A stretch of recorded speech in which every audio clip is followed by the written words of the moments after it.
Welcome to GOAT James Kingdom, where basketball lives forever.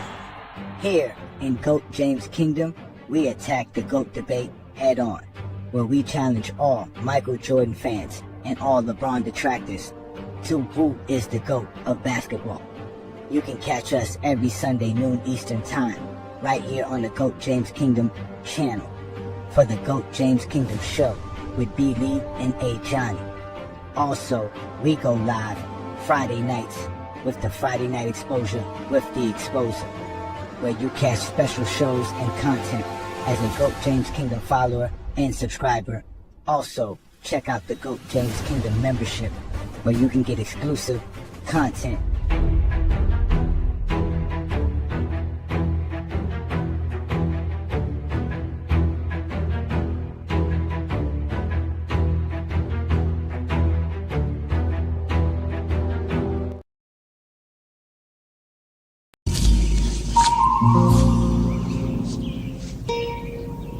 What the fuck is this piece of shit?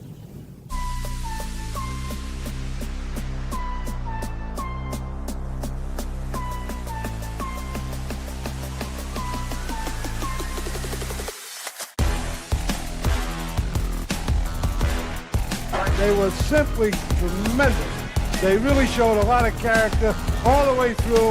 I think Fitch, Harry, the ball players, they all came through. I'm so proud of them, like any other championship. Yahoo! Yeah!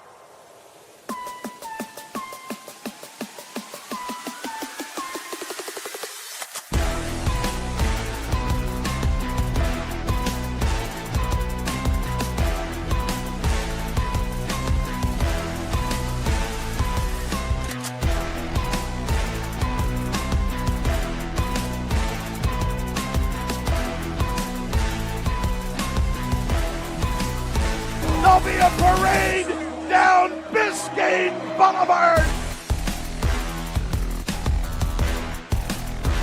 Cleveland! This is for you!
Peace and blessings, y'all. Welcome to the GOAT James Kingdom show with B. Lee and A. Johnny. As y'all know, we go live every Sunday noon Eastern Time right here on the GOAT James Kingdom channel. Hit that like button, hit that subscribe button. Don't be afraid to become a member of the channel. As you guys know, we're going to continue to grow and give you guys exclusive content and great content.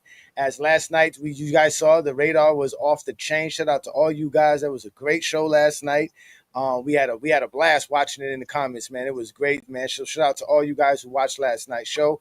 But today's show, ladies and gentlemen, we're here to have some fun. We're going to be talking about the greatest finals MVPs of all time and performances, basically the final MVPs of all time. Since we're in the dead middle of the finals, there was actually a trade made today. So we got Desmond Bane being traded over to the Orlando Magic. Shout out to Craig for breaking the news. I didn't even know you can even make trades, Craig. Listen, I ain't know neither. I thought you couldn't make trades to the end of the season, but I guess you can make trades in the middle of the I NBA guess you finals. can make agreements, but you can't Yeah, you can officially make make trade- the yeah, trade. it's probably not trade official. to the new Yeah, year start. You can not make an official. agreement, That but makes you sense. can't officially make Isn't the it like trade the beginning of June or I mean July or something when July like the free 1st. agent stuff? Yeah. Yeah, all that stuff Yeah. starts. Yeah. So they Free agency agree is in the advance. first day of the new league year. True. Well, anyways, y'all know who we got here. We got our normal panel here. We got B. Lee in the building. What up, Brandon? What's good, everybody? All right, and obviously you heard Craig and John in the building. What up, y'all? Yo, That's good. All right, so let's first off, let's start off and say Happy Father's Day to all you fine gentlemen here. Just great job by you guys. Father's Day. Happy Father's Day. Happy Father's Day to everybody. We know when we saying Father's Day, it automatically excludes Zesty Jeffries because they don't pay their child support. They deadbeat fathers. So again, we talking to the real dads out here. If you're a father, shout out to all of y'all. Shout out to you, Mom Wright, the GJK member. Shout out to Mr. Duke, peace and blessings, brother. Another GJK member in the building. Make sure you reach out to us, man. I got your package waiting for you to get up out here, man. Shout out to you. We're gonna have some fun. We have some fun. We got obviously King John is in the building commenting. Let's see who else we got here. We got Asante's in the building. Shout out Asante. Peace and blessings, man. Again, we are the GOAT James Kingdom show. B. Lee and A. Johnny. We are here to have some fun. And we're gonna have a lot of fun. Yeah, stop the spamming. Peace and blessings, Zero. Peace and blessings, Zero. We're gonna be talking about this here, man. So we got the series tied 2-2 though. And if the series I guess it would be SJ, obviously, if OKC wins. But do you guys have anybody here has Indiana winning this series? Anybody? I do. Comes Travis. Travis is in the building. Shout out to T Perfect. Oh my God. Well, it is 2-2, and they go back to OKC tomorrow night for KC never lost back-to-back games, so it's very hard. mhm. They're 6-0 every time they lost a playoff game. So Yeah, it's not gonna be easy. It is not gonna be easy at all. It is not. they So said some lady had predicted this that blue orange team is gonna win in game 7. oh wow. I won't be That's surprised possible. if we go 7. I wouldn't be surprised if it goes 7s, to be honest with you. I got OKC winning tomorrow night. I don't see how they could lose tomorrow night unless Indiana just like Brandon says, you just can't doubt them. They're just gonna come in and just do what Indiana Yeah, does. we've been saying that we can't see OKC losing this entire playoff game, but they've lost multiple games to Mhm. opponents. They haven't They lost should. 4 games in one series yet. So That's true. Yeah. That's true. That's They true. were all favored to win in far fewer games. They were supposed to sweep the Nuggets. Oh, here we go. Who said that? I thought Travis. that was your team. That's only Travis. That's only Travis. Travis wasn't saying that back in March. He wasn't saying Yeah, that it back was. in February. Well, I mean, we'll have to wake up sometime. Why don't you wake up, Travis? It's early in the morning, though. Yeah, he's 6 o'clock. still trying to recover from that L he ate last night. Shout out to you, man. That was a great stream, man. Good job to you guys, man. I was really entertained last night watching it, doing my research for for today's program. So it was definitely great. Y'all definitely Did get a my chance to best. check it out. Yeah, y'all definitely check it out. Again, it was the Radar on our channel. And obviously it's on the Lamont's channel as well, FYF Sports Debate, as FYF went up against Travis regarding Kobe. As we all know, Travis is a big-time Kobe fan. So that was Travis, you did it the wrong way. Simple as that. He had a great Apparently. argument. He had a great argument. I don't care if he did. He had a great argument, but he debated it the wrong way. He debated how great Kobe was, not why he should move other players out. That's true.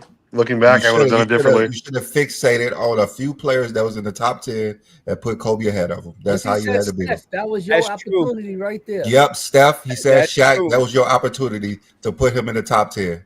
As soon as it ended, I was looking at my notes. I was like, that's exactly what I should have done. 100%. So I had to do it for you, Travis. I had to do it. How you gonna argue That's why I said criteria? when he got finished, he argued Kobe in the top 10. That's why I said that. I said you argue Kobe in the top 10. He argued Kobe a top 10 player of all time, not in that criteria. That's the issue. Yeah. Mm. So, Yeah, Next time. Again, At least you know his criteria is not going to change, so you got another chance to do it all over again. I doubt Lamont want to do that. Yeah, he already entertained me once. He wouldn't do it. Yeah, I doubt he would do it again. Just pick another player. He said 3 4-minute rounds.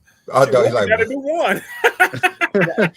He said, all I need is one round, 1 minute round. Travis was like, nah, we need 5 minutes each for 5 rounds. I'm like, Travis like, we need 15 10-minute rounds. You're doing it. Just give us 6 hours. So. Well, yeah, that's why he has his own stream. So you should actually just make the whole show about Lamont. Then we would all just sat back and just rooted for you. You could have went 2 hours straight on Lamont. You could have went 2 hours straight on Lamont. I think I probably argue longer than Travis about it. Yeah, Brandon was going in. and Lamont should stay. It is his criteria. He came up with it. He's argued it plenty of times. No, it was fun. It was great, man. It was, and then to have Twin Man jump into it. We all know what Twin Man's. I should have just kicked Twin Man off. I should have just kicked him off. I was tired. I actually liked Twin Man's take initially when he was judging me. He was reasonable. Oh my god! It was 2-on-1. It was 2-on-1. It wasn't fair. It's all good though. It's all good though. Yeah. Well, hopefully Indiana got a better chance versus OKC tonight than Travis did last night versus Lamont. we should definitely. They play tonight or tomorrow? They play tomorrow.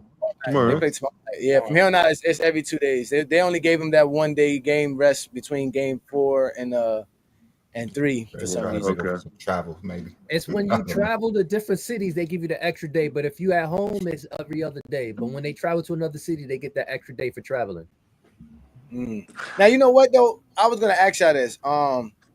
What do you guys think of because you remember the old format used to be the 2-3-2 format, and they changed it, and they did that because of the traveling. And I was thinking about how back in like the 1900s, that home court advantage stuff was really, really big, and it was because of how teams used to travel.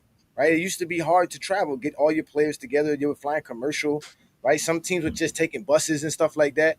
So now that they have all these luxury hotels, private jets, all this stuff, private chefs, shouldn't they go back to the 2-3-2 so that it could just be so you can have that, I guess, some kind of home court advantage? Because I don't think teams have home court advantages anymore.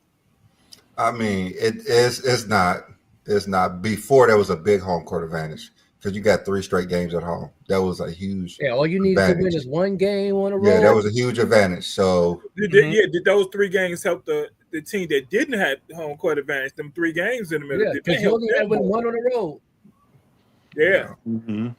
Well, no. What John is asking, does it help the team that does have the home court advantage with the 4? Does it help them to give somebody 3 straight games? Because if you just take that 04 finals. Right there, to tell you right there, the Pistons won at home because they had those 3 straight games at home. Yeah, because I remember that was a thing. Like when Boston used to say it was hard to win in the Garden, it's hard to win in Madison Square Garden. Like back in the day, it was hard to win in Chicago Stadium, things like that. But I don't think the home court advantage is that much of an advantage anymore, especially in the playoffs. You said because of the travel, right? Because you said they give a home court advantage because half the fans ain't fans of the team anymore. They stopped doing it at 13 or 14? What year did they stop doing it? 13 or 14? Because I know it was doing on Miami finals. No, I don't think there was. Dallas didn't have 3 straight games at home. Yes, they did.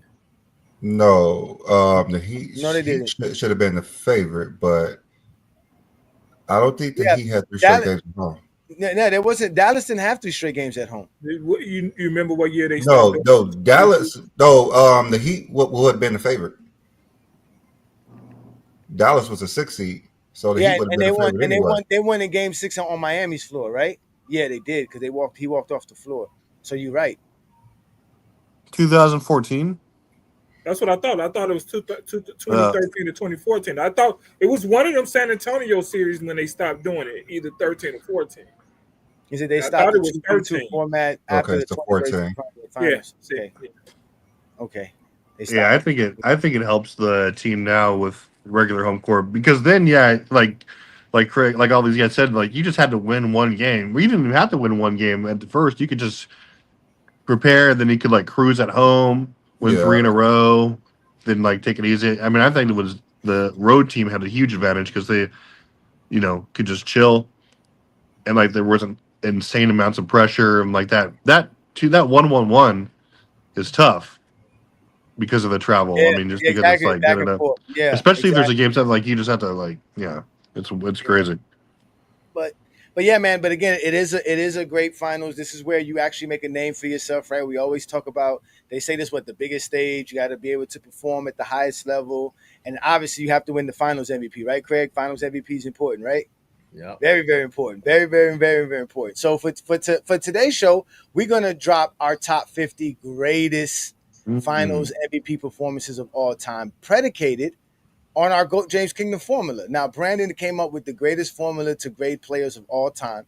And throughout the years, we've been able to adjust it, make it right, understand it, put it together well, do all type of great things. And people still are confused, Brandon. They still be like, man, I don't get your criteria. And it's a very simple criteria. It's really not that hard.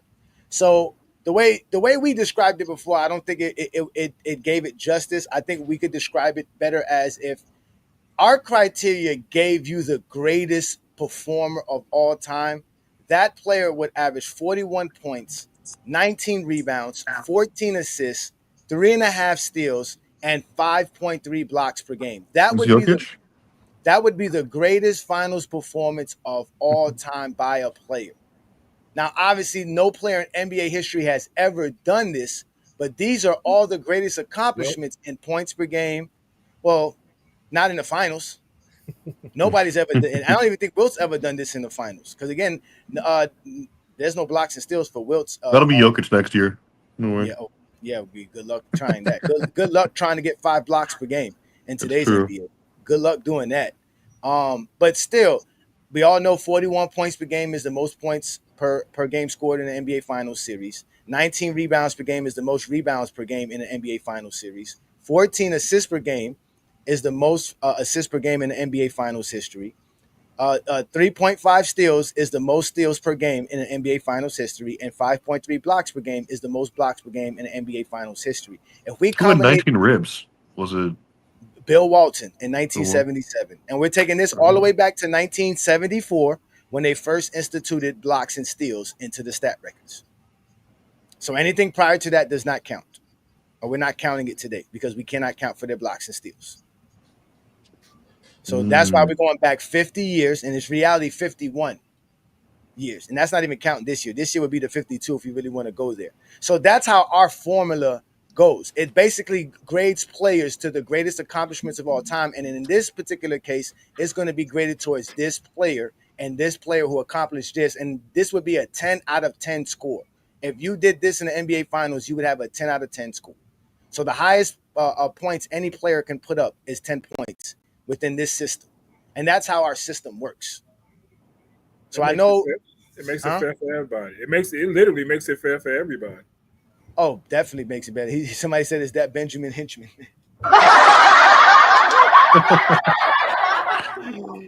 I don't know if y'all remember the Benjamin Hinchman joke that I threw out there one day. That's a good one, Asante. Shout out to you. Asante is a true GJK member, man. Shout out to you, bro. So, Brandon, did I explain it right? Is that how we do things here at GOAT James Kingdom with the GOAT formula? Yeah, that's dead on. All right. So now the only thing that we didn't add on this, obviously, we know is the field goal percentages, things like that, because it would be more data, right? Because then we would have to separate it from big men to perimeter men. So we didn't really deal with field goal percentages. And then the game score. Brandon wanted to talk about the game score. We did use the game score. The game score was used as a tiebreaker. So if anybody had the same score, whoever had the higher game score officially would be the guy that got ranked higher. No member. So, no member alert. Oh, new member alert. Shout out to West Coast.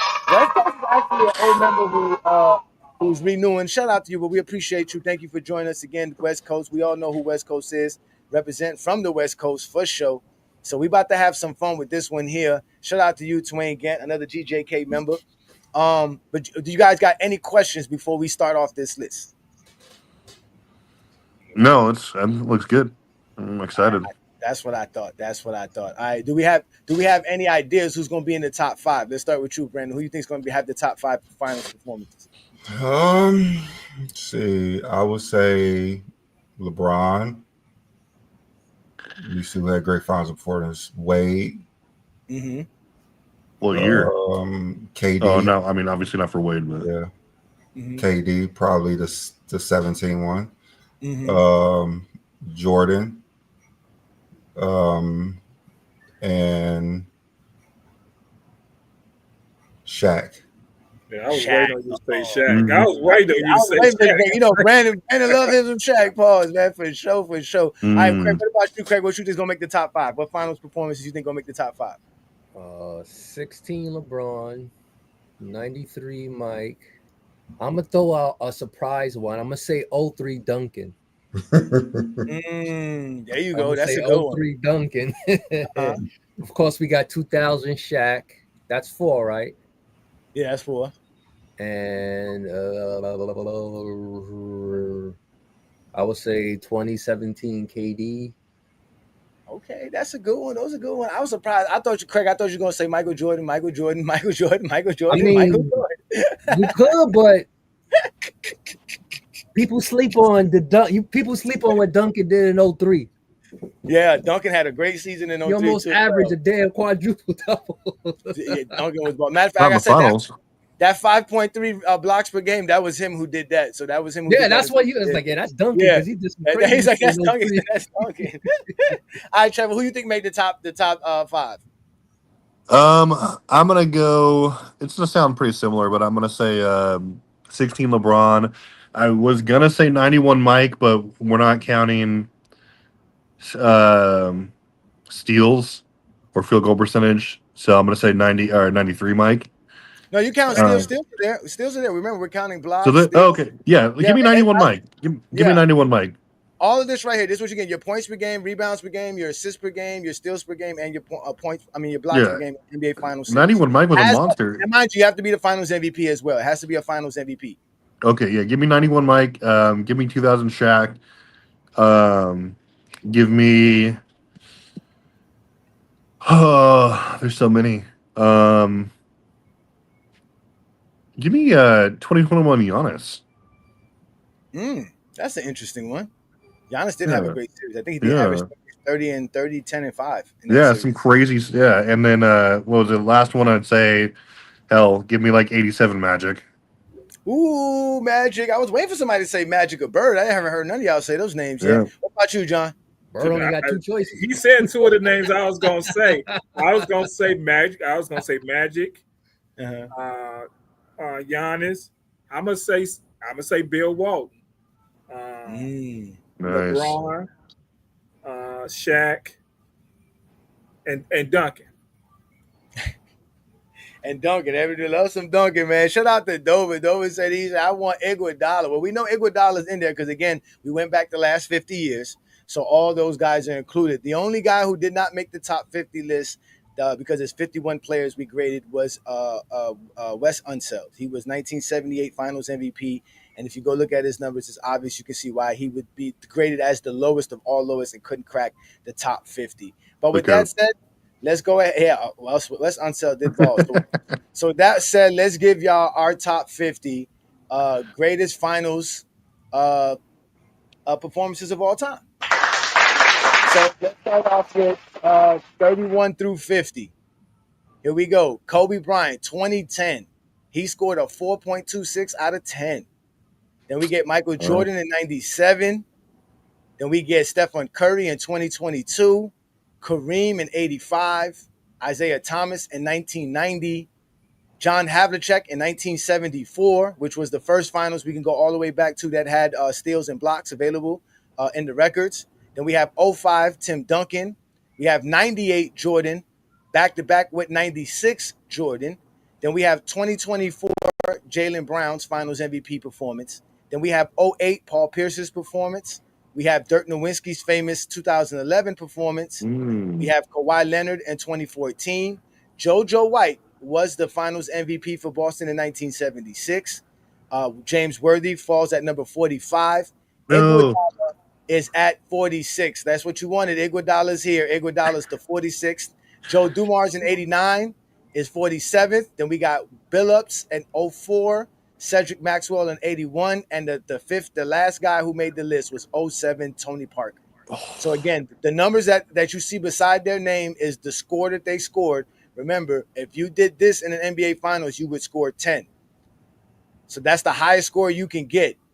Basically, these guys scored about 40% of what greatness is when we're talking about the greatest Finals performance of all time. And that's how you grade players. All the players are being graded versus this player right here for their Finals performances. And these are the guys that made the top 31 through 50.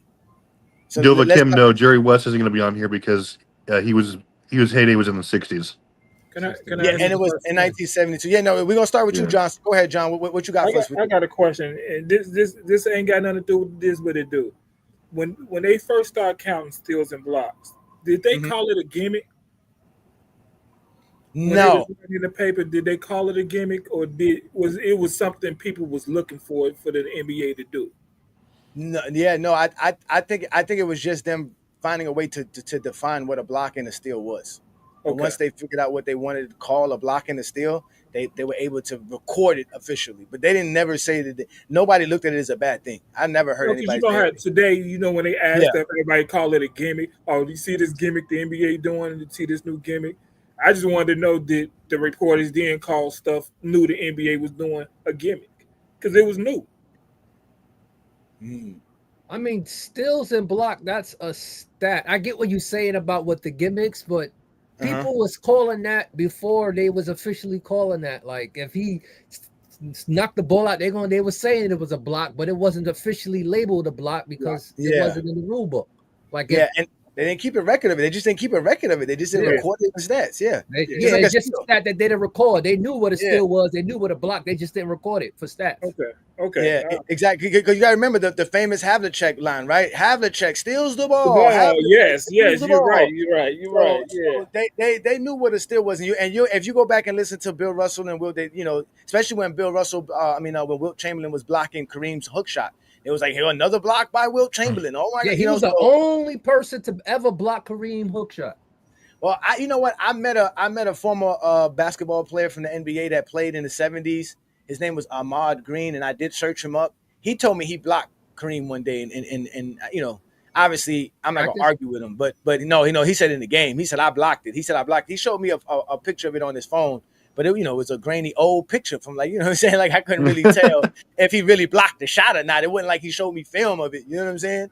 But yeah, he did block Kareem. But other than that, John, what do you have anything to say about the players who made the 31 through 50? No, it did surprise me that 07 Parker was so low. I thought he would be higher than Kawhi. I thought when you were saying that who turned into 51, I said that 14 Kawhi gonna probably be 50. I thought Parker would be a little bit higher than that. Parker had no blocks, so he got no points for that. See, so that hurts him when you don't do nothing on one, especially with the blocks and the steals. You know what I'm saying? Because take care of the overall stat leg. Yeah, that finals they only scored like 85 points a game during the finals. I know, but Parker he played big in that finals too. Because you got to remember, if he got 0 blocks to 5.3, like that's a big. You know what I'm saying? That's a big. And even if Kawhi Leonard only had 1 block per game, it gives him something more. You see what I'm saying? Yeah. So, and Kawhi's gonna get rebounds. And Tony Parker wasn't doing nothing but scoring. To be honest with you, in that finals, all he did was score. He had like 3 assists per game as well, like 4 rebounds, something like that. So yeah. But again, that is the list. Let me answer this question right here from Adrian. Adrian, we're gonna go through it slow by slow. We're not gonna give you the whole list at the whole time. Sit down and watch, enjoy on a Sunday afternoon. Get you some list and then go watch TV. Yeah. This is just like the criteria show. There's nothing on television on Sunday. There ain't no football going on. Ain't nothing popping on. Go get you some lemonade. Sit on the porch. And we're going to give you the whole 50. It's coming through. We getting there, gentlemen. We getting there, gentlemen. At the end, we'll put the link up, and you guys can come up, and we can have some fun. 40. So that's Jaylen Brown's at 40. Tatum would have been higher because this stat line across was higher than Brown. Yeah. And there's probably some guys who didn't win the Finals MVP that would probably score higher than some of these guys as well.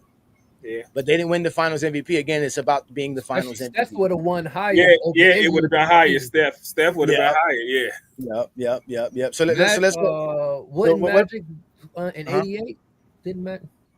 Well, that was Worthy. Worthy won it at 88. No, I'm saying, what was Magic's stat line in the 88? Oh, I wouldn't know what his stat line off the top of my head, but we can definitely look up those numbers. But in 1988, James Worthy average was 22 points per game, 7.4 rebounds, 4.4 assists, 0.7 steals, and 0.6 blocks per game. Yeah, In the finals? In a 7-game series. In a 7-game series. Mm. And assists alone, Magic would have been higher. Possibly, yeah, definitely. And he probably would have had somewhere around 20 points per game as well. Yeah, that's what I'm saying. Yeah, but even with the assists, he said false assists. Worthy won it because of his massive game 7, right? Like he had like 40 points. I think he had a big game 7. Yeah. But I think he had like a 38-point triple-double. Yeah. Oh wow. Oh, that would help. That would help a lot to get the Finals MVP. He only averaged 4.3 assists. Boy. Yeah, that's true. But hey, it don't matter. At the overall, he got the Finals MVP, the championship ring, and he made our top 50. Shout out to James Worthy. My favorite player. What about you, Travis? You see anything here that you want to discuss? Or I mean, all these names, these are expected. I mean, these are really good performances, but they're not like statistically dominant. I mean, 2010 Kobe, I would have thought was a little higher, but looking back, he was kind of a bare bones finals for everyone because it was a defensive war. Yeah, same thing with these are all like, low scoring finals. 05 Duncan comes to mind. That finals was trash. Yeah, just like, my guy James Worthy. But yeah, these are about what no real surprises. 07 Parker's right where he should be. But yeah, they were low scoring finals though. When you made that point, most of these are low scoring finals. Yeah, 85 Kareem. He was, but yeah, let's do it. Yeah, 85 Kareem was balling. Don't sleep. Yeah, he was. That was his last hoorah. We got a super chat. Yep. Shout out to Mar for the super chat. GJK number. It says, "Happy Father's Day, y'all. Take care of your kids, Zesty Jeffries. We have been imploring them to take care of their children. Go down to the child support, work out an arrangement with them, take care of your children, show up. If you pick up your kids, they'll tell you your child support could be less. You don't have to spend all your money on your child support if you spend time with them. That'll actually help you if you go to court. But again, shout out to all the fathers. That depends on the state. In Florida, they do that for sure. Oh, we got West Coast with another super chat. Shout out to you, brother. Thank you. Because best Finals MVPs in my life was 2016 Braun, 09 Kobe. One of them Shaq years. That's how you know how old. You know how old West Coast is when he said that one of them years Shaq was just dominant. 2017. Giannis 21, Kawhi Leonard in 2019. Also, we gotta talk later. Kobe is top 10 all time. Shout out to you. I'm saying they're not thinking about Kobe. They gotta stop disrespecting Kobe. They heard Travis yesterday and they said, Kobe is top 10. We can't even argue it no more. Peter, what does that mean, Peter? What is BPPM? What is that? What is that? Box plus minuses. What are the box plus minus? Yeah. Who cares? Oh, what are these? Okay, when you should put a comma. You saying beat per minute. I was in my DJ. Yeah, mode. see, look. Man, I would have thought that too. I'm over here. I was thinking rotation per minute, but I didn't see the R. So I was like, what is he talking about over here? Okay, first of all, you're supposed to use a comma, brother. What are these? BPMs. No, this is our grading system. This is how we grade players here in GOAT James Kingdom. So we always told you guys our formula grades players towards the greatest accomplishments of all time. So in this case, for this particular situation, for the greatest Finals MVP performance of all time, the players are going to be graded versus this player right here. This is a hypothetical player because we're using the player's stats to do this. So the greatest points per game in the NBA Finals series history ever was Michael Jordan's 41 points per game. The greatest in rebounds was 19 rebounds per game. The greatest in assists was 14 assists per game, so on and so forth. If a player can do this in their final series, they would score 10 out of 10. So the number that you're seeing there is not a BPM. It's not a box plus minus. This is their actual score that they scored. So when you see Kobe in 2010, he scored a 4.26 out of 10. So he's basically 4 and a quarter, say 4 and 2.6 or 42%. He's 42% of greatness. of the greatest finals player, which would be this guy. This would be 100%. This would be, if you did this, you would be 100% greatest. There would be no questions asked. This would be the greatest finals performance ever. Well, what Kobe did in 2010, that was 42% of that. What Michael Jordan did in 97 was 41% of that. And that's how these scores are acquired. Do you want to add to that, Brandon? Oh no, that's basically everything. Yeah. That's basically everything. All right, then somebody said BBL. I didn't say BBL. He said BBM, whatever the hell he said it was. Yeah, so okay. So it's their GJK. Got it. Well, no, it's their score for how good they perform. So it's not my fault. You're bad at grammar and math. So with that being said, let's move on to the next group of guys. Since everybody's comfortable with these guys, again, these are the guys that made the top 50 greatest finals performances of all time, 31 through 50. And we can go back to it if you want to join the panel later. Let's go on to 11 to 30. So here we go. We start off with Akeem Olajuwon in 1994. You see his score. He put 5.2 up on his score. Then we got 1980 Magic Johnson, 1993 Michael Jordan. Then we have 2013 the GOAT. Then we have 06 Wade. Then we have 02 Shaq, 23 Jokic. Then we have 84 Bird, 2018 Durant, 75 Barry. Yes, 1975 Rick Barry did win a Finals MVP for the Golden State Warriors. Then we have 83 Moses Malone. We have the 2020 the GOAT. We have 2019 Kawhi. We have the 2012 the GOAT. Y'all already know who that is. And then we have Magic in 82, Dennis Johnson in 79, Tim Duncan in 99, Kevin Durant in 2017, Kobe in 09, and Michael Jordan in 92 rounds off the top 30. So let's go. I called it. Let's start with you, Brandon. What do you think of these guys? You know, I'm gonna save it until you're done because I compared this to Chat GPT. You did? Yeah. But is Chat GPT able to do our formula? Did you able? Yeah. Oh, get out of here! We can't. Are you gonna put it on the screen or is it on your phone? I put it on the screen. Let me All right, so let's go to you, Craig. This what you think of these guys, Craig, and where they landed at, and the years that they have for them. Yeah. The GOAT. At least I see a couple of mine that I didn't that I said that still ain't see it yet. So I'm still. Yeah, you still there. You guys did say 2017 Durant. He's here. He didn't make the top 5. Yeah, I said 93 Mike. He's up there. You did say 93 Mike. Yeah. Well, hurting 93 Mike was he does have the 41 points per game, but all his other stats are not as good as he did in some of his other finals, especially in 91. 91, Michael Jordan really did a lot. Called it.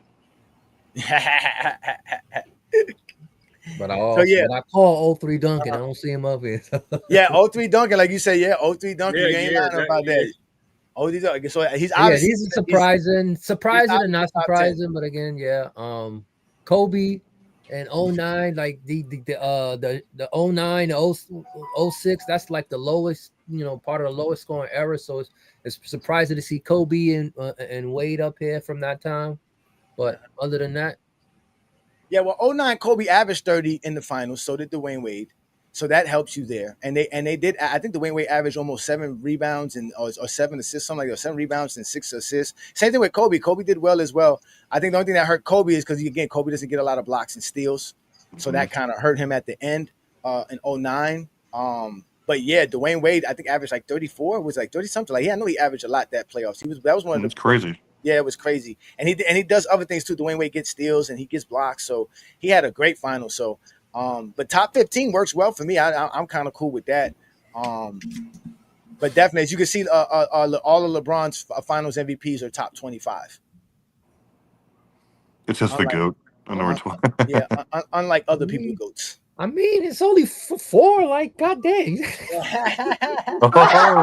Bob's got one on every page. That's all. That's how great he is. He can be. He's on every page. He's on every page. You got 2 on every page. Like, That's true. He is on every page.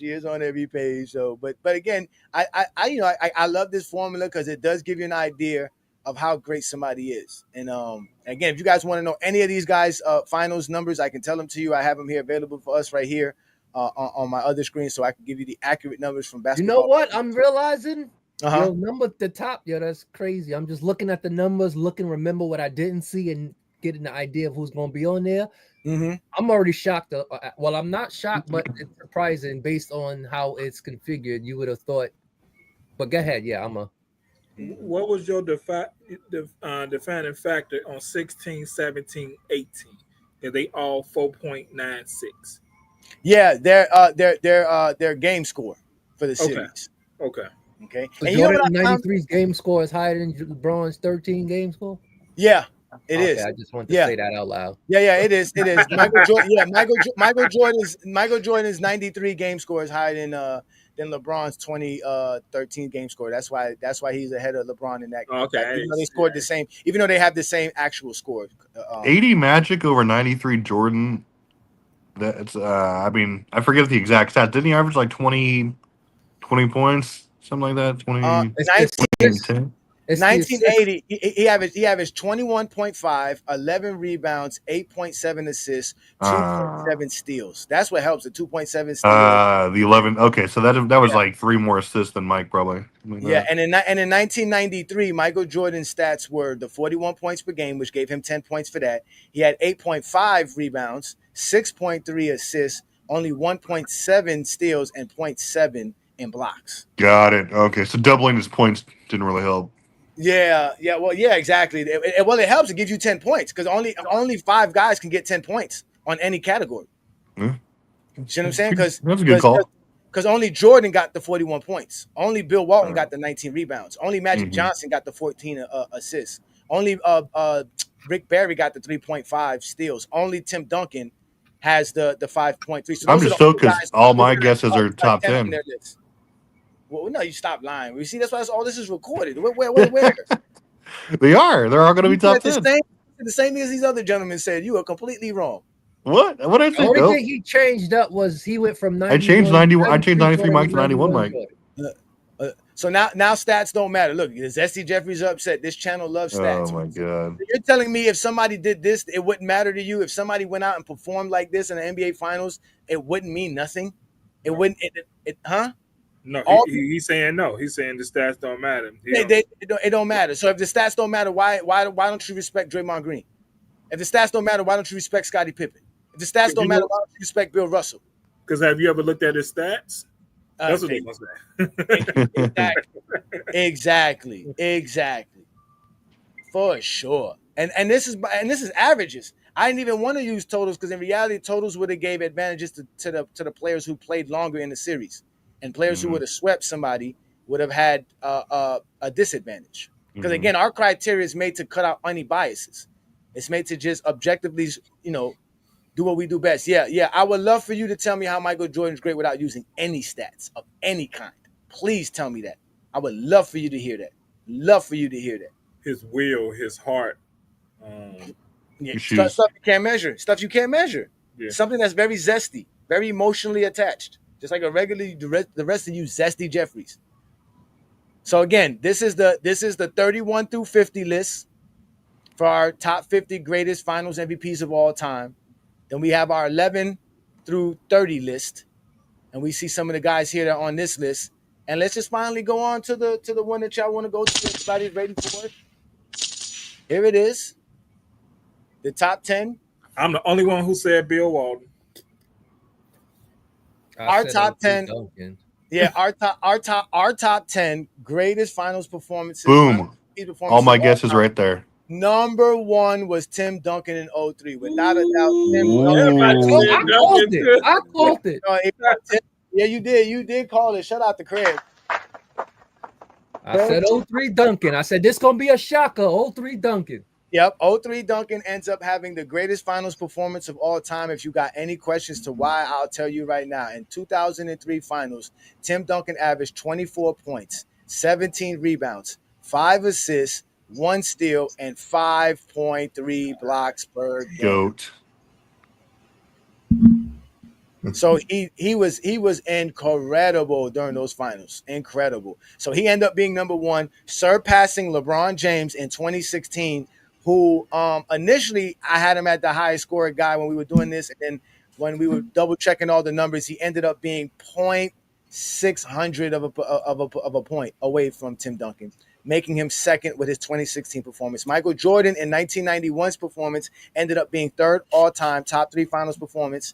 Then we got Bill Walton's performance, which he had another great final series as well. He didn't score a lot, but he did a lot of rebounding, a lot of passing, a lot of blocks, a lot of steals. Shaquille O'Neal in 2000, which was also like 30 and 16 points per game, some crazy stuff like that, like almost 4 blocks per game. 38 Shaq and was 16. Yeah, some crazy numbers Shaq did in 2000. Then we have 95 Akeem, who dominated, obviously, the Orlando Magic and young Shaq at that time. Then we have 01 Shaq, 87 Magic, 86 Bird, and the 2021 Giannis, which you did say, Craig, it topped off the list right there. That's crazy.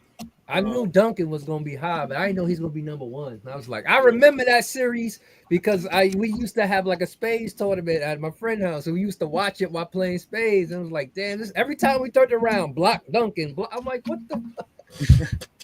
I just want to say something out loud. LeBron at 2 and Jordan at 3. That what they say?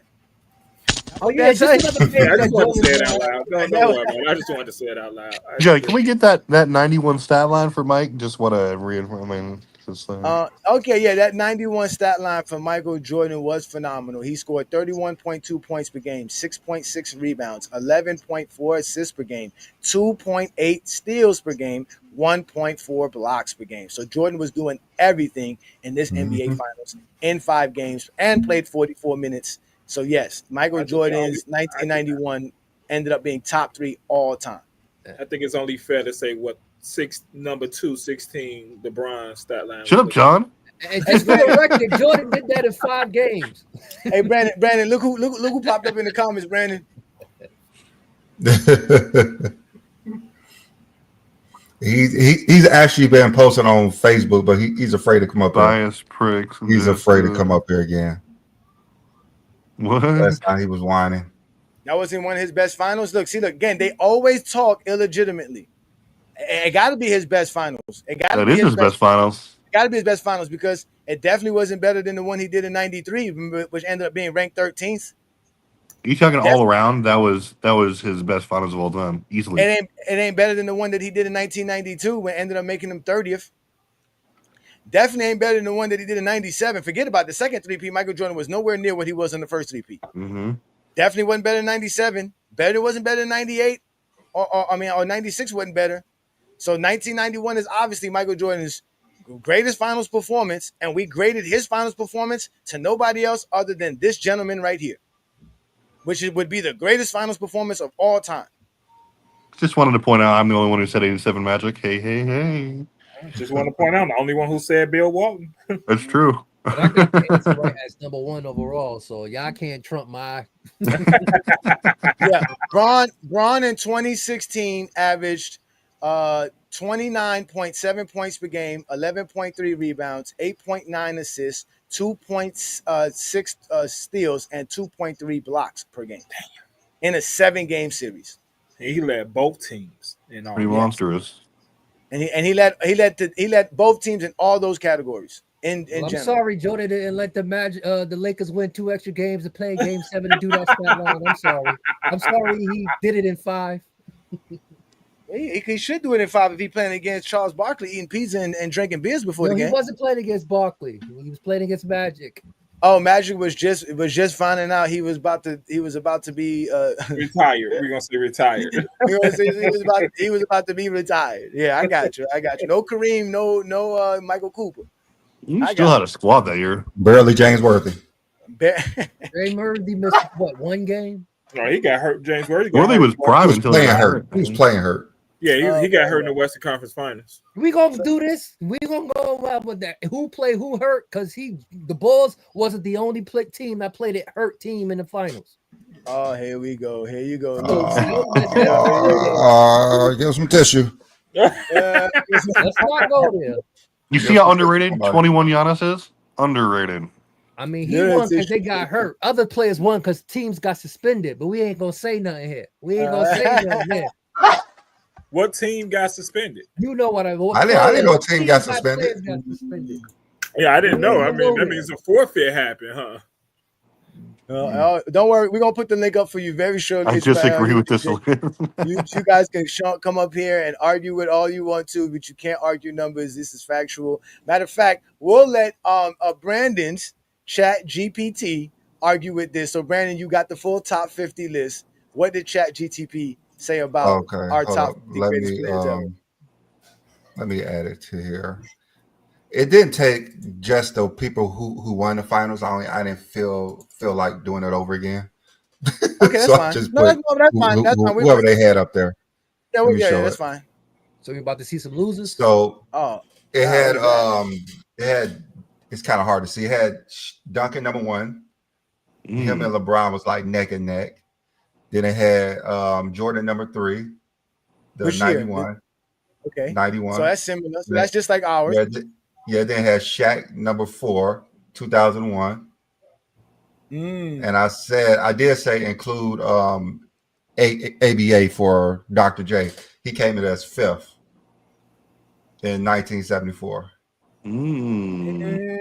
That would count though, because that he was nasty. Then Hakeem is 6. I think he was 6 on yours too, right? Hakeem, yeah, he was 6th. Okay. Larry Bird was 7th. He got him 9th. Matter of fact, let me take this off so you can see yours better. Okay. It was Larry Bird in 86. Yeah, he's 9th. Oh, okay. On this so list. that was there. He's 9th on this list. Then they added Bron 2015 as number 8, which we didn't add that in yeah, because he didn't win the finals MVP. Win. So then it had Shaq. His numbers would have put him there though. There's Shaq in 2000 was number 9. Do we have Shaq in the top? Where's Shaq? Blasphemy. He's number 5. He's number 5. He's number 5. In 2000? 2000 Shaq made the list number 5. 2001 was where's 2001? 7th? 7th. Yeah, 7th. Shaq is crazy. Wasn't he better in 2001? See how y'all compliment Shaq? I don't think so. I don't say Shaq played against trash sinners. Y'all can't even name the sinners Shaq played against. I can. The difference between 2000 and 2001. In 2000, Shaq averaged 38, 16.7, 2.3, 1 steal, and 2.7 blocks per game. And what 2000? 2000. So what was Rick Smith doing out there? Nothing. Then in 2001, Shaq averaged 33 points, 15.8 rebounds, 4.8 steals. I mean 4.8 assists. I'm sorry, 4.8 assists. He averaged 0.4 steals and 3.4 blocks. So he averaged more assists and more blocks in 2001, but he averaged more rebounds and points and more steals in 2000. 2000 Shaq wasn't fair. It doesn't matter. And basically all 3 finals, Shaq was averaging 30 and like 15. Yeah, it was ridiculous. Yeah. Who's going up against Shaq? Todd McCullough. Giannis was number 10. Because if Jordan Giannis was number 10. So this is like almost dead on. Who he played against? This is almost dead on, which again, it is the criteria and it's by the numbers. And again, Bill Walton. I don't see Bill Walton. Yeah, I mean, he number 4 on here. Bill Walton's number 20 on this one. Bill Walton. I call Bill Walton top 5. Bill Walton in 1977 averaged 18.5 points per game, 19 rebounds, 5 assists, 1 steal, and 3.7 blocks per game. I don't look like number 4, but I guess it is. Because he gets 10 points for the rebounds. Nobody else gets that. He has 5 assists, which gets him up there. He has the one steal compared to 3.5 gets him some good points there as well. And then he has 3.7 blocks, which gets him close to 5 points. There's not too many people who have 3 something blocks. That's the whole point. So he scores a lot of points because of that. Wasn't that MVP Walton? Sir? Yeah, that's MVP Walton, 1977. Finals MVP. Walton, that was on the 86 Celtics? As a 6 man. Broken. Look at that. Look at these MVPs Jordan had to go against. Look at that. Yeah, They in the top Look at this. I mean, Jordan was killing them too. He won almost a game. Yeah. He said almost a game. He won almost a game. Jordan didn't face Amazing. none of these people. Jordan didn't face nobody here. Yes, Blue Yeah, Bolt. but the His 86 Bird, 82 he had Magic to is there. beat them in the first round. Oh, he faced 86. Yeah, he Bird in the did. first He did round. get swept by Bird in the first There's round. not In one 86. play on this list somebody played in the first round in the playoffs. I mean, you got to be pretty bad to keep playing these players in the first round. You got to be pretty bad. So you gotta got be to pretty miss bad. the first round then. You got to be pretty bad. You got to. Ooh, that's got to be terrible. You might want to miss. And to not win a game, you might as well miss the playoffs. You're and not win a game. Yep. Just Man, what was you doing? You rather don't worry. He was winning though. He's winning. I ain't gonna win a game. They're gonna give me an extra game to play in the first round. I'm not even can't make it, so I'm just gonna miss the playoffs in the whole entirely. But Jordan should have did that. He probably should have. He ain't gonna win a game. I mean, if you ain't gonna win a game, I mean, why show up if you ain't gonna win a game? Hey, you get paid to show up. Tim Jones, 1978 MVP was West Unseld 78. 78 Washington Bullets won the championship that year. The 1977 Blazers won the championship. At least that's what it says on Basketball Reference. If I'm correct, that is correct. Didn't they beat Phoenix? Yeah. Ooh, Walton? Didn't Walton beat they beat the Sixers. That's what I'm saying. Yeah, he beat the Sixers. That was the first year that what's called I was thinking Phoenix was in the so it was 77. So you got that wrong. I think the Trailblazers made the finals in 78 and lost to the Bullets. I think so. I don't know, but you're wrong there, Tim. As upsetting as y'all want to get with this criteria, y'all don't have a criteria of your own for one, and I guarantee your criteria won't fall in line with your list like ours have. So y'all can just just eat it. Let's find 82.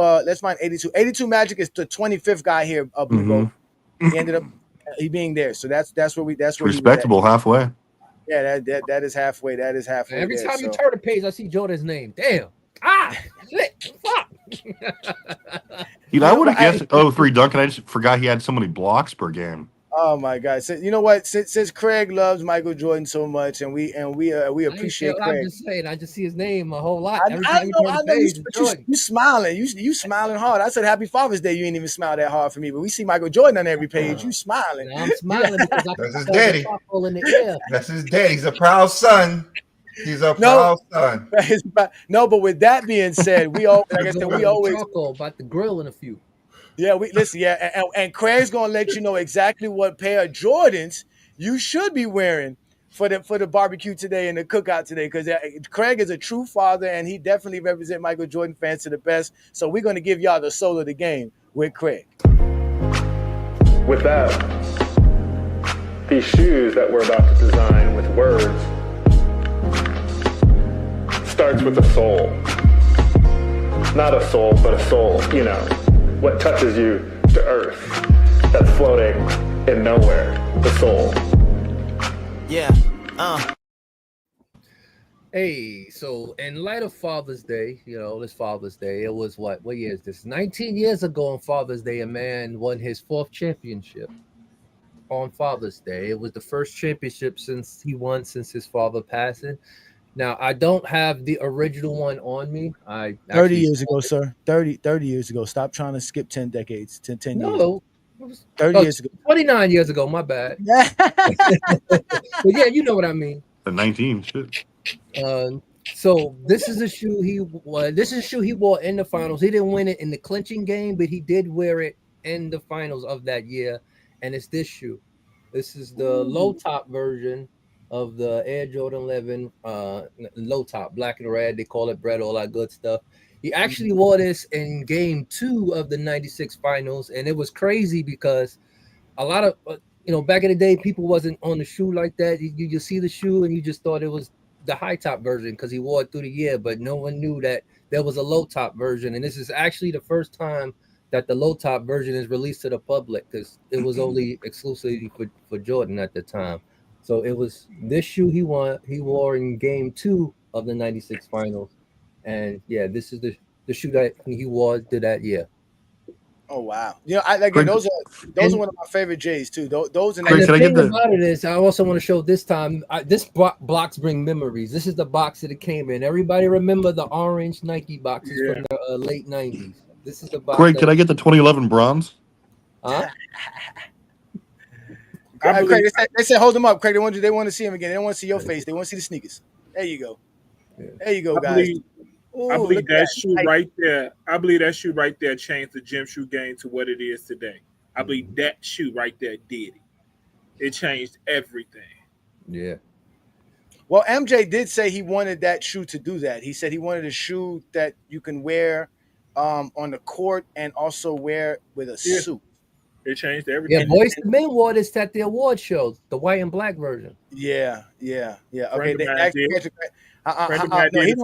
Craig does not sell shoes, but Craig can help you find shoes. So if you're interested, you can find Craig on the Facebook group on our Facebook group, GOAT James Kingdom, and he'll help you find them. He'll help you find the best prices for them. But he doesn't sell shoes, and he ain't selling the ones he has. So wait, Craig, you just do that for fun? What? The shoe collection? I mean, it's you can make money off of it. You make money on accident, I say, because you have to enter so many raffles, and then you wind up winning multiple raffles, or you're not going to hold multiple pairs. So you can make a little $20 here, $30 here, second pair because you don't enter the raffle. So I usually do. If I sell a shoe, it's to make the shoe that I keep free. Nice. So you resell to keep the shoe that you don't pay out of pocket for your own. Okay. That was so. Craig, did Jordan wear those? He didn't wear the lows in the. Yeah, he did wear the lows. That's what I'm saying. There's pictures of him wearing the lows. There is pictures of him he wore the lows in the second round against the Knicks too. He wore them against the Knicks, and he wore them in the finals. He preferred the lows. He did. I don't know, man. Them low sneakers, man. I gotta cover up my ankles, bro. I can't have them issues, bro. Yeah. Yeah, man. Yeah, man. So shout out to Craig again, ladies and gentlemen. That is the soul of the game, where Craig shows us, what sneakerheads love the most iconic J's and the most iconic sneakers that are out. And that's what we do here in GOAT James Kingdom, because we are basketball guys, and we actually do like sneakers, even though some of us would not spend that crazy amount for some J's. But shout out to you, man. That was a great segment by you, Craig. Appreciate that. And let's get back to it. And so Brandon, go to eBay, Peter, eBay. A lot of those players sell their shoes on eBay. Oh man, Twain Gant said Jordan had his worst finals in those lows. Facts. But he also had one of his greatest seasons in the lows too. That's true. He did, man. Shut up, man. Oh man. No, look, Craig. Craig, people asking questions. Again, if you want to find like I said, eBay, the players, because players in college, they get that's represented by Jordan Brand, they get all these shoes for free. And what they do is they sell them on eBay or they sell them at those resale shops. Yeah, you gotta look on eBay for those, because they'll sell mostly on eBay because they have a wider range of audience who buy them. Well, sometimes GOAT.com be having them. You can go to them. Yeah, like GOAT. I do GOAT. I don't do StockX. I don't do StockX either. StockX, you get something from Ling Ling. and I'm glad what eBay does now. They make sure the shoe is real before it comes to you. Mm-hmm. Oh, okay. Yeah. That's why you got to split on them fees. You guys remember some of these performances here? Just like again, like who they were going against. These were epic finals too. Yeah. I mean, no, that was some real epic finals. I mean, listen, like we were just talking about Shaq numbers, man. I don't know about Shaq's finals. That was a great finals. I mean, still 0-1. 0-1, the Sixers. That was fun. Like, I mean, massacre. He was completely dominant. It was a scrappy team. Like they had a pretty well rounded team, but but Shaq was just too much. Shaq was just it was a massacre. Yeah, Shaq was. The Sixers took game one. They had to change rules, like Lamont said. They had to change rules because Shaq was just so dominant. Yeah, AI dropped 50 that game, and like no one thought they. 48. There's no era Shaq would have played in that he would have been any different than what he was. Lakers were trying to be the only undefeated playoff team ever, and AI said no. They just took their foot off the gas because they was playing a weak team. That's all. Yeah, because they just swept the Spurs, insanity. Right. That game, damn, what was that game against the Spurs that turned it around? Was it game 3? Or Kobe. Wasn't that the Derek Fisher game? That's what I'm saying. Yeah, it turned to season. I think that was game 4. That was 2004. You're thinking of? No, that was game 3. When Derek Fisher hit that turnaround shot. Yeah, because that's 2004. That was in 04, the series. That was 04. That was 04. Okay. That shot was changed the time clock. They changed the time clock because of that shot too. Remember? Yeah, that was one of the rule changes. Yeah, that was. I remember that. That's when they had that. That's when they had 40-year-old Malone and Payton to carry to the final. That was because earlier that year they took a shot away from Baron Davis, who they waved the shot off. I think he had like 0.5 or 0.6 seconds left, and they waved it off. He actually had got it off, and they took that. They took an L for that. So they was like, well, how can Derek Fisher's count but not Baron Davis? And they specifically said, okay, 0.4 seconds is what it is. You got 0.4 seconds. That's the most you can do it. If you get it off within that time, you good. Do you remember Duncan hit a shot like just like that right before he hit that shot? 0.3 is the most. Yeah, Duncan had a crazy. Then he like bank it in or something. Yeah, banked in and over Shaq falling away.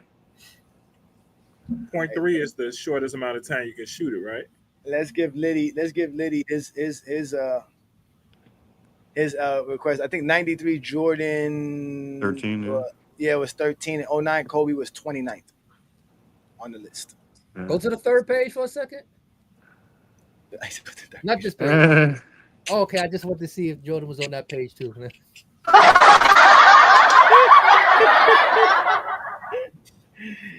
Not wearing them lows, messing up his ankles and his knees. I tell you that much. Yeah, man. So yeah, what are you on average? Like Michael Jordan was what 93? What was 93?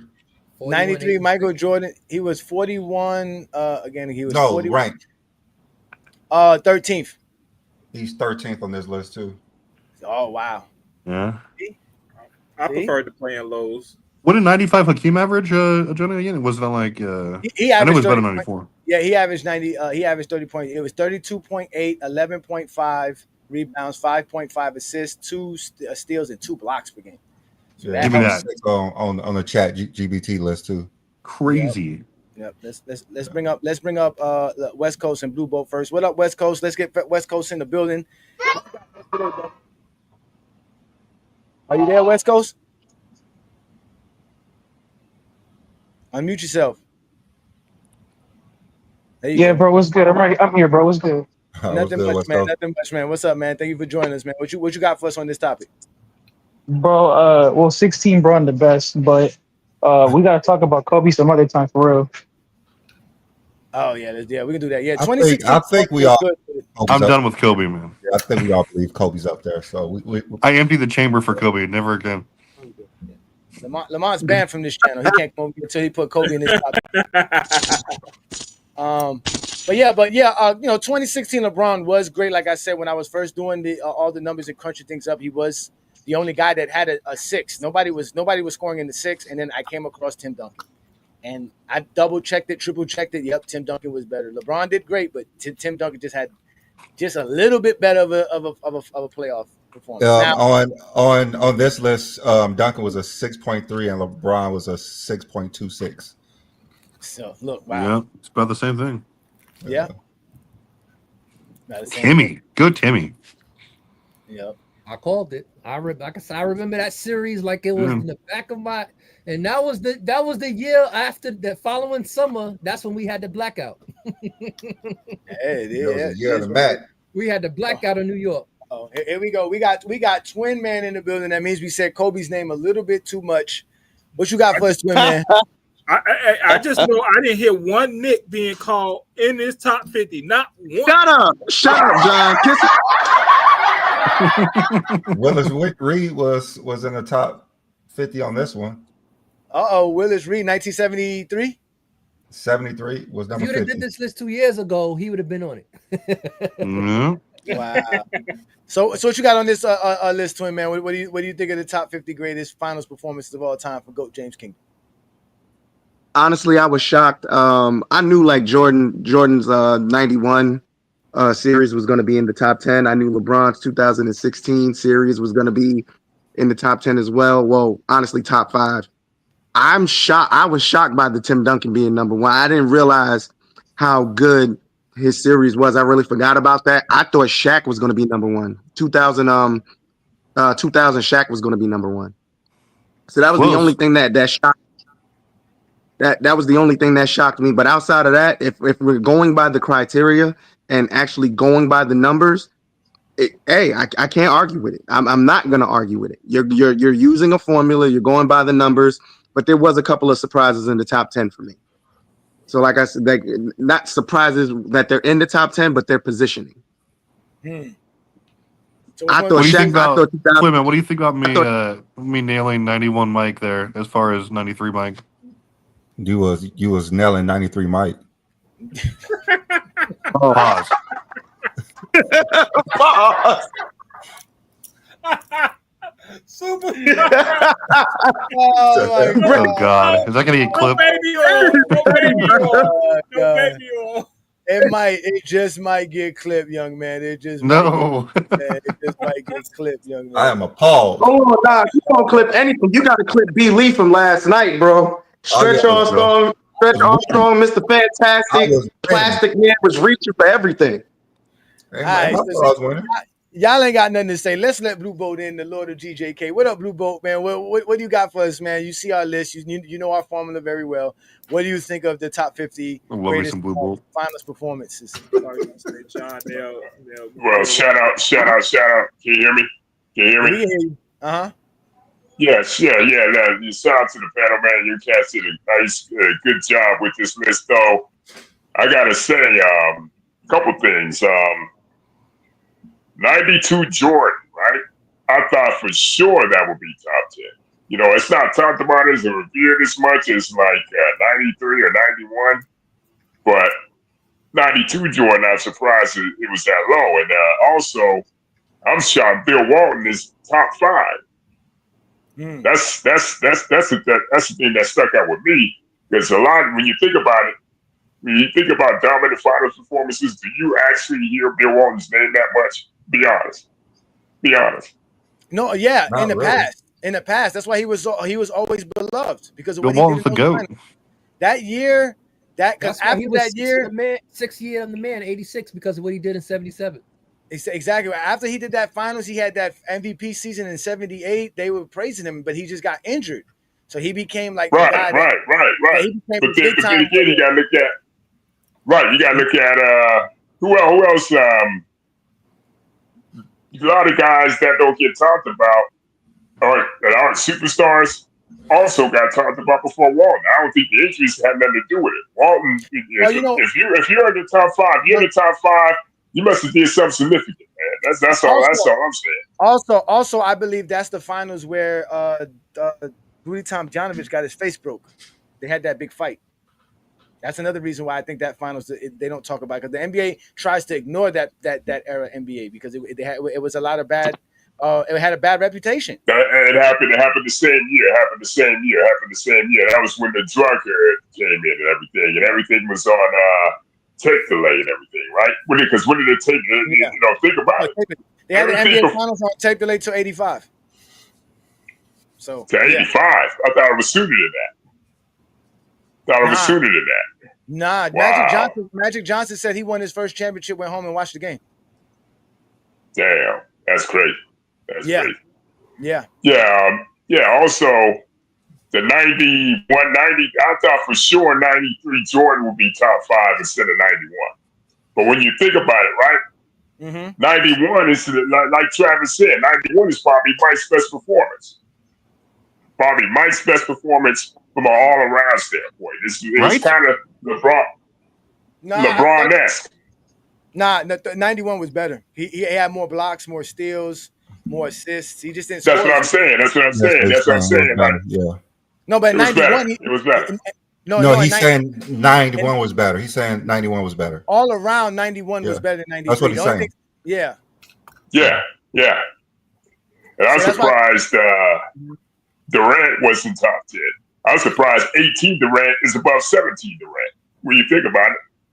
Because who raised that floor for the Warriors? You know what I mean? Who was the guy that was? It was just he had more help than most. That's why. But remember, guys, we're not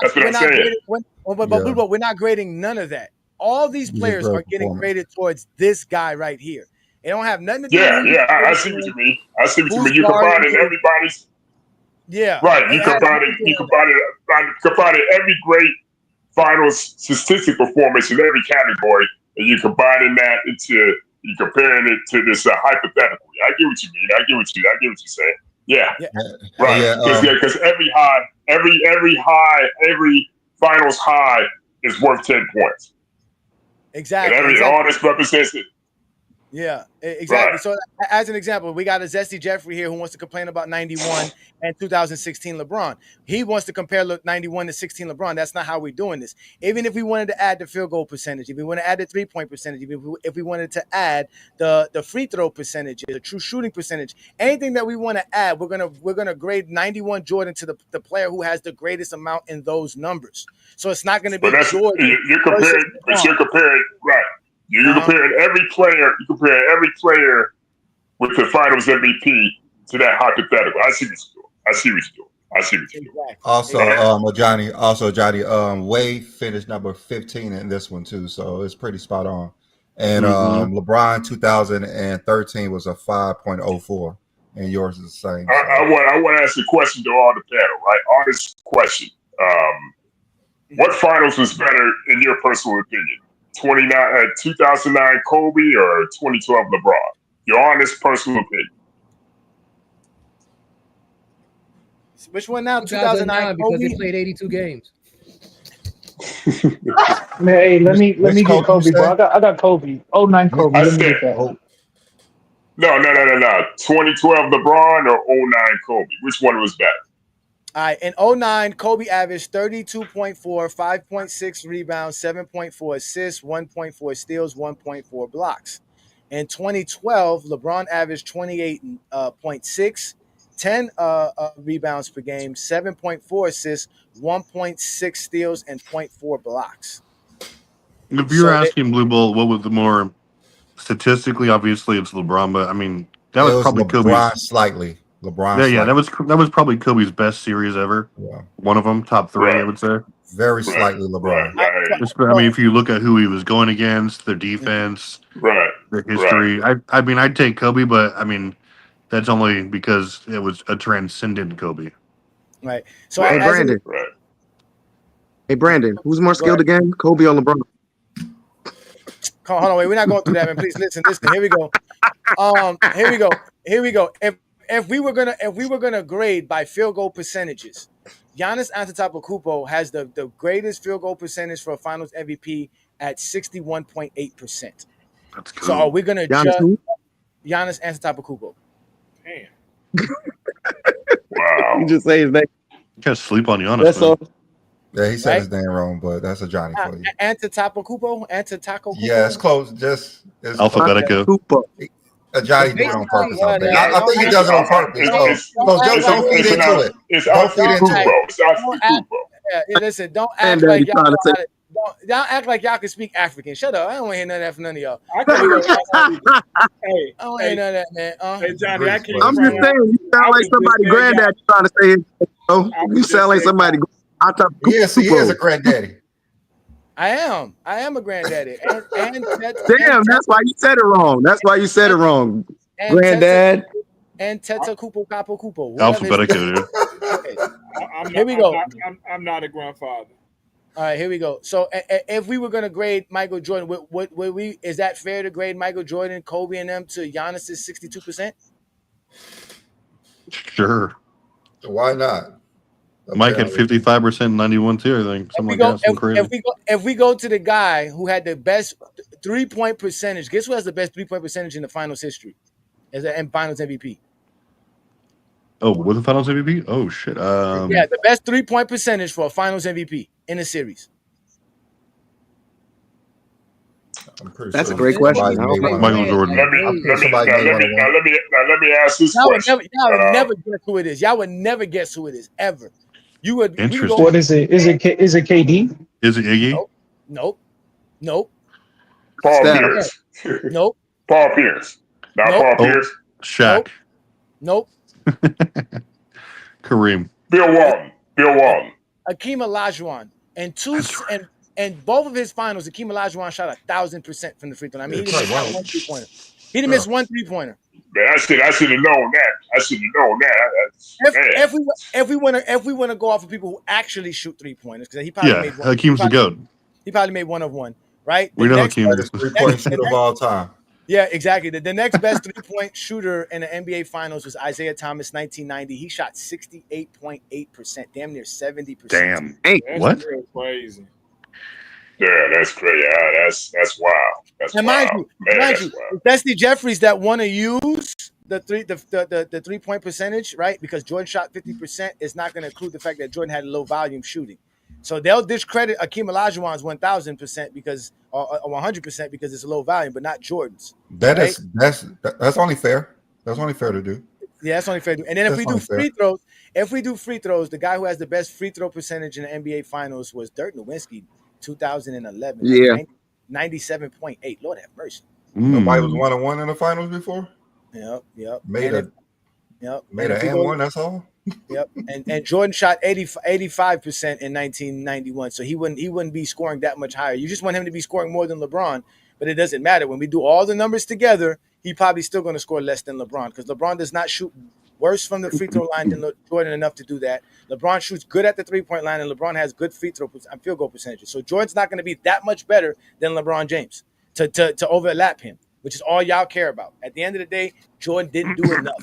Like we always tell you, he just didn't do enough. Yes, he did. He did enough to be on your page, on every page. Here you go, Craig. Dude, you guys don't like to the chat and all the haters. You guys don't realize how great he has the most Finals MVPs here, so he should be on every page.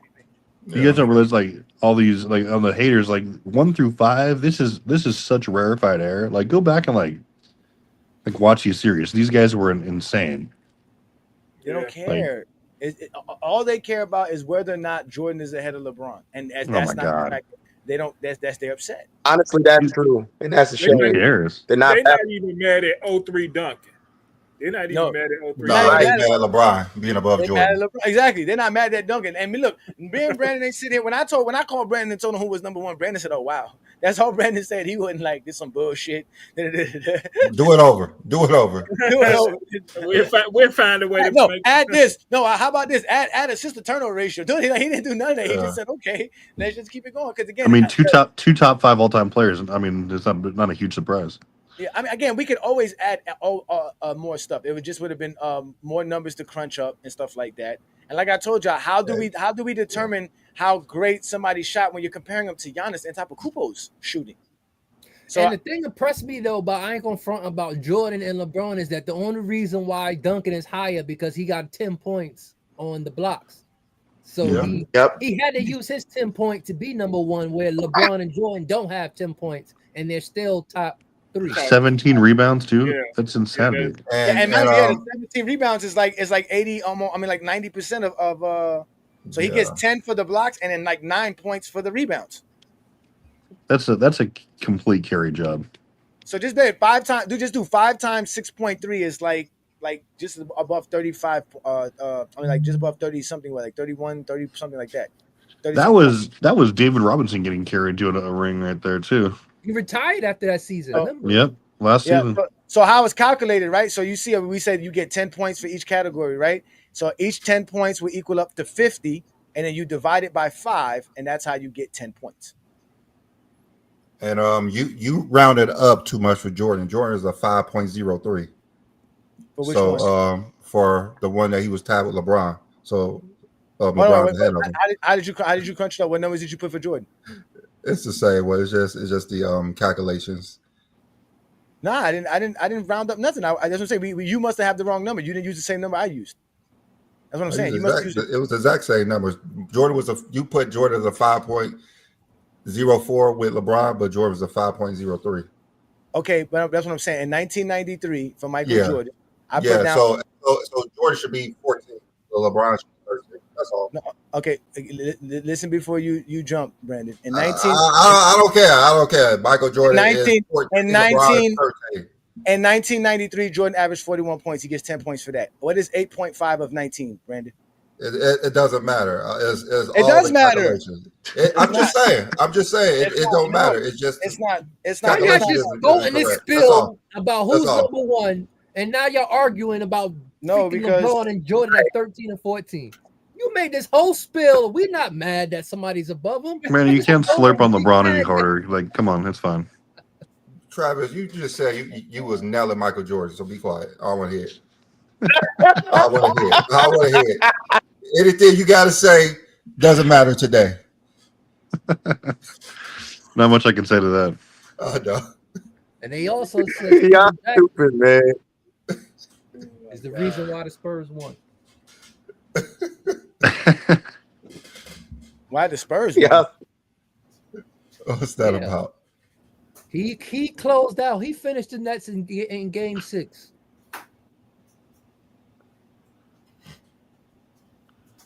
He did. That was another one. Who was he? His competition. He was guarded by Richard Jefferson. Yeah, Brandon. I got 25.2. So that means you got to divide that by 5, which comes up to 5.04. Wasn't Kenyon Martin on that team too? Yeah. Kmart was on there. Yep. Stop trying to cheat Jordan. Keith Van Horn. Oh. Tim McCullough. Kerry Kittles. Get up there. Come on. Yeah, and they definitely weren't playing nobody. That's why they were saying the East was weak. Nobody was calling the East weak when it was Allen Iverson and Reggie Miller and Jason Kidd making the NBA Finals back to back. They weren't supposed to draft Kerry Kittles. They were supposed to draft Kobe Bryant. That's who the coach wanted to draft. Kittles is better than Kobe all time. Where did Kittles get drafted? That's he was the seventh pick. He was the 7th pick. So he was after Ray Allen. Oh wow. Because they didn't want to draft Kobe because he was a high school player too. Yeah, that's why the coach wanted to draft Kobe, but the general manager ownership wanted to draft Kerry Kittles. I mean, people make bad mistakes all the time. Jordan traded Shea. Facts. And drafted Kwame Brown.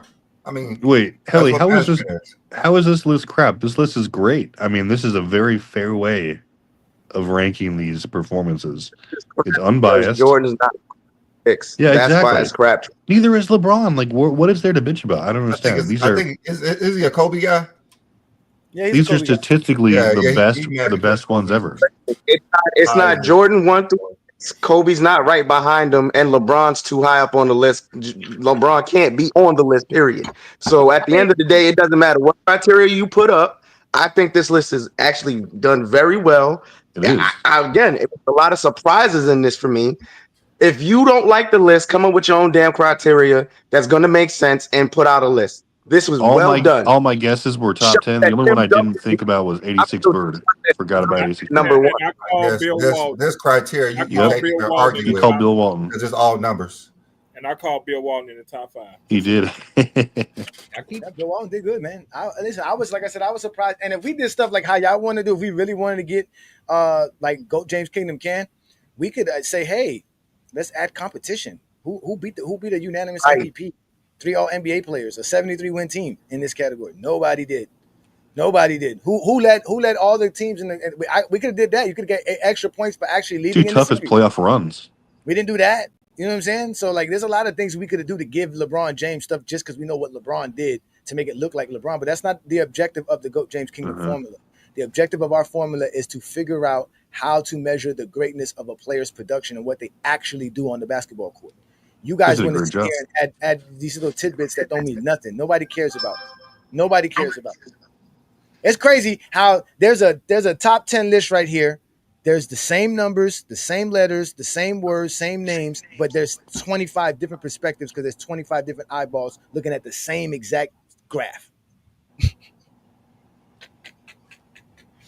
So that shows you how if you can't take your biases or your personal feelings out of it, nobody wants to talk basketball with you. That's why we do what we do best in GOAT James Kingdom. If you want to talk feelings and how good you feel about Kobe and Michael Jordan, go to Michael Jordan Fans of the Worst page. He just started up again. He needs new followers. Get him back to y'all. There was 5,000 people subscribed to him. Go back. He should get to 5,000, no problem. Go to Meltdown Sports. I guarantee you they got everything you need to feel good. Go to talk to them. Go to Hungry Man page. I haven't seen him post in a while. I don't know what he's doing. He need to eat. He need to eat something. Go to Hungry Man. Go to Zesty Fitness and Rants. Go to him. Let's see what he need to put his go to Sports Tea. Yeah, go. Yeah, go to Sports Tea. Let her tell you about men jock sniffing. Yeah, she needs some in her tea too. She's drunk all the time. What analytics would you like us to read? These aren't analytics, dude.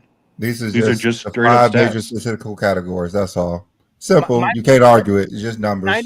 93 Jordan ended up being 13th right? on the list, sir. 13th on the list. All he did was score. He didn't do nothing else. Again, he's being measured to this player right here. This is the greatest finals performances of all time. Jordan's 41 points got him 10 points for him to be 13th, but he didn't do enough.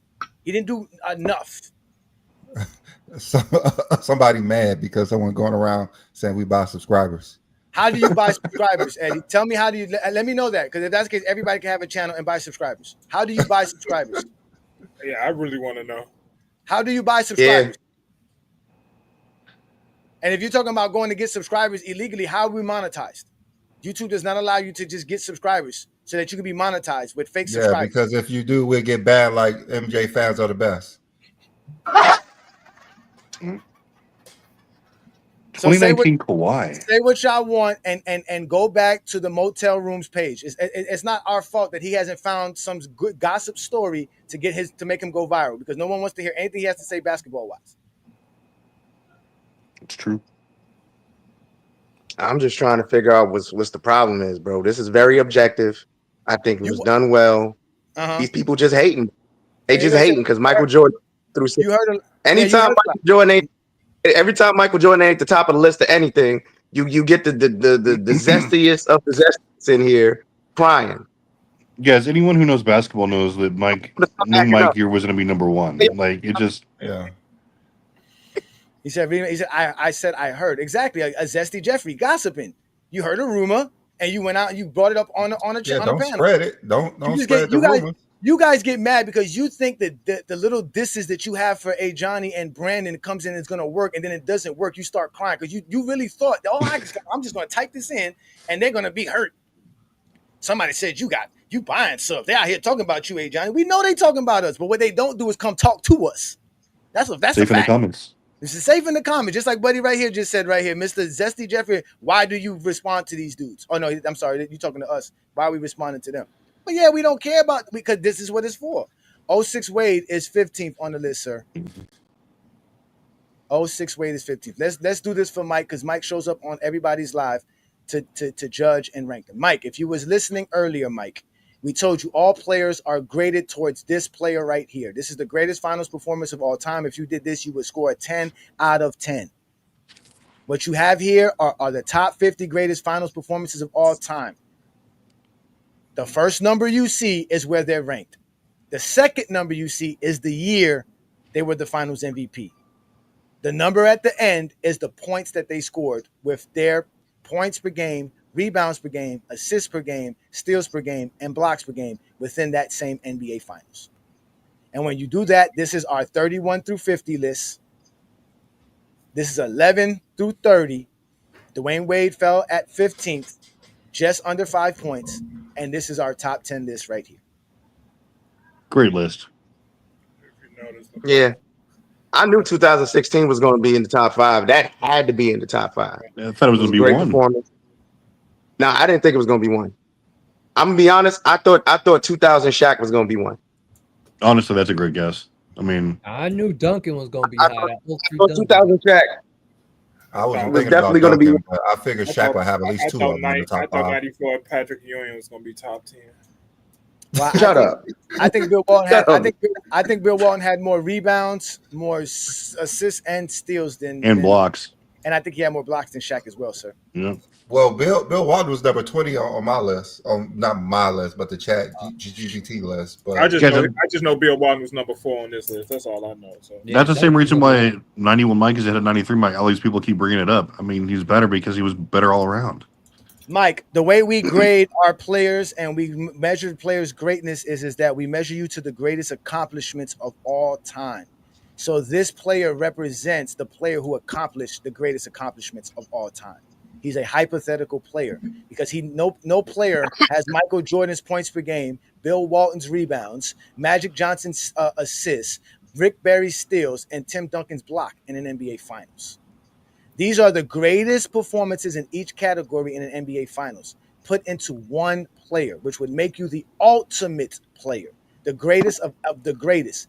Each player that we're grading is actually judged by this player here.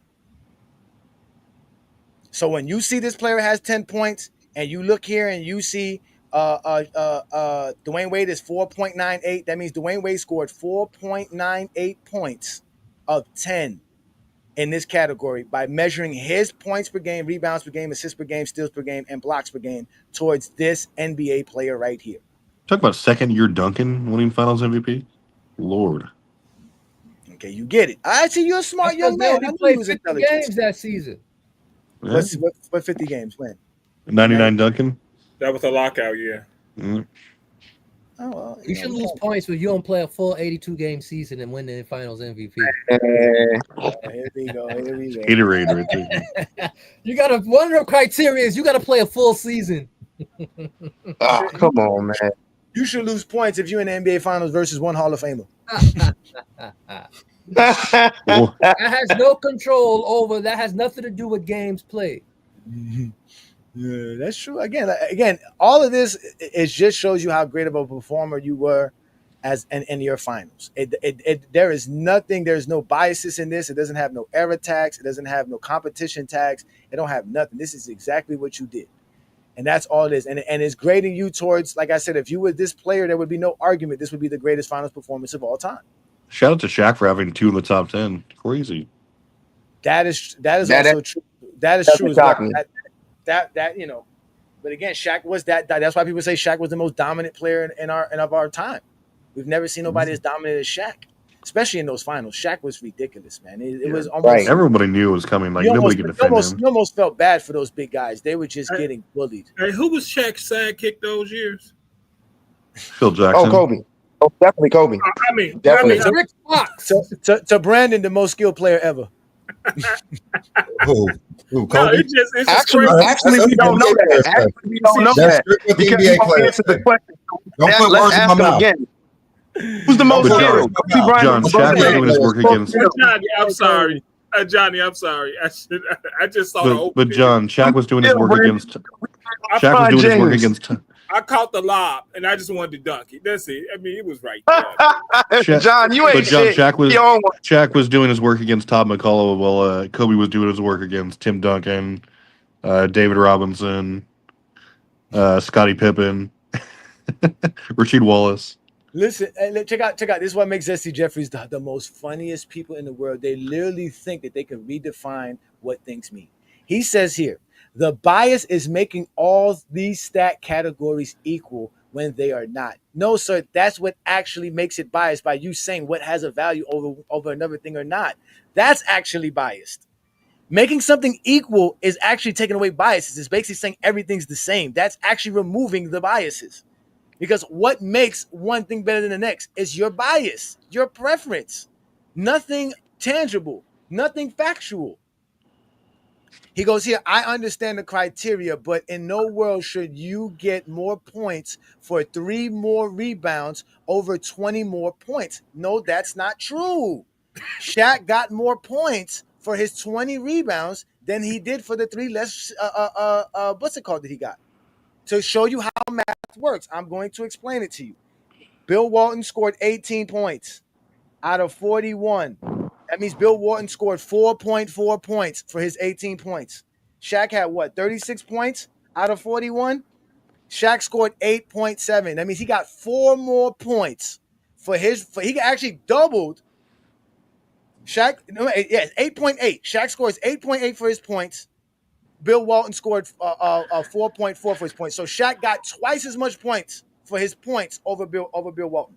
If we go to the rebounding, Bill Walton got 10. Shaq had what, 16, 17, 16.7? Divided by 19 is 8.8. That means he only got 1.2 more points over Shaq. So that means Shaq got way much more points for his points and was valued higher than the rebounding. You guys don't do math. I really don't see. You want your bias involved. They want your bias involved. For what? Because NBA fans, a lot of NBA fans, they love scoring. So they think scoring should be valued over everything, bro. And it's not like that. So what formula should we use? Simple as that. A formula that makes Jordan the GOAT. Yeah, like what formula is this?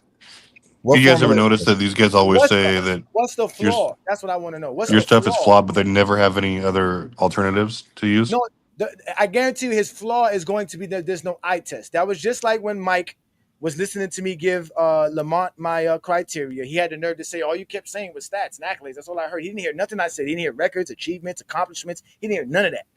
All he heard was stats and accolades. And what he wanted to hear was, what about the eye test? When Lamont asked him, well, can you explain what your eyes saw to put Bill Russell in your top 10? He can't tell you it because he never saw Bill Russell play. If you can't see stats, why the hell do I trust what you saw in the game, bro? Y'all can't even see numbers and accept the numbers. You guys want to add your own flavor to something. You guys want to basically throw Kool-Aid in water, and we just want to drink water. We just want to drink water. We thirsty. We need water. We need to be rehydrated. We do not need your Kool-Aid sugar.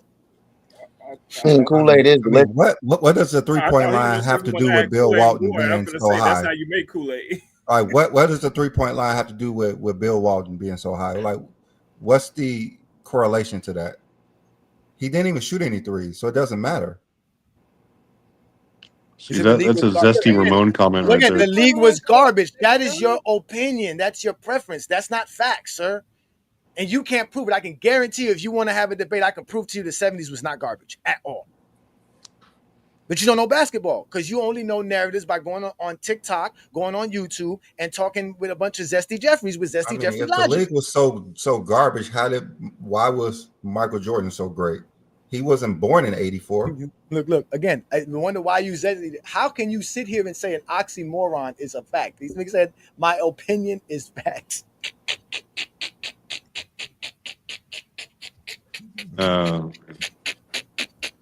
Stupid is as stupid does, man. This is what y'all. This is what. This is crazy. I'm gonna let you into it, man. This is what Chilltown said to me the other day. He said I'm the Ghostbuster. He said you really don't let nobody slide, Johnny, right? And I think Peter said that to me the other day. Peter said I don't make it fun for people. I take the fun out of talking basketball because people really need their emotions and their feelings to talk basketball, and I actually remove it from it. Like, I actually tell you can't do that. They don't want to do that.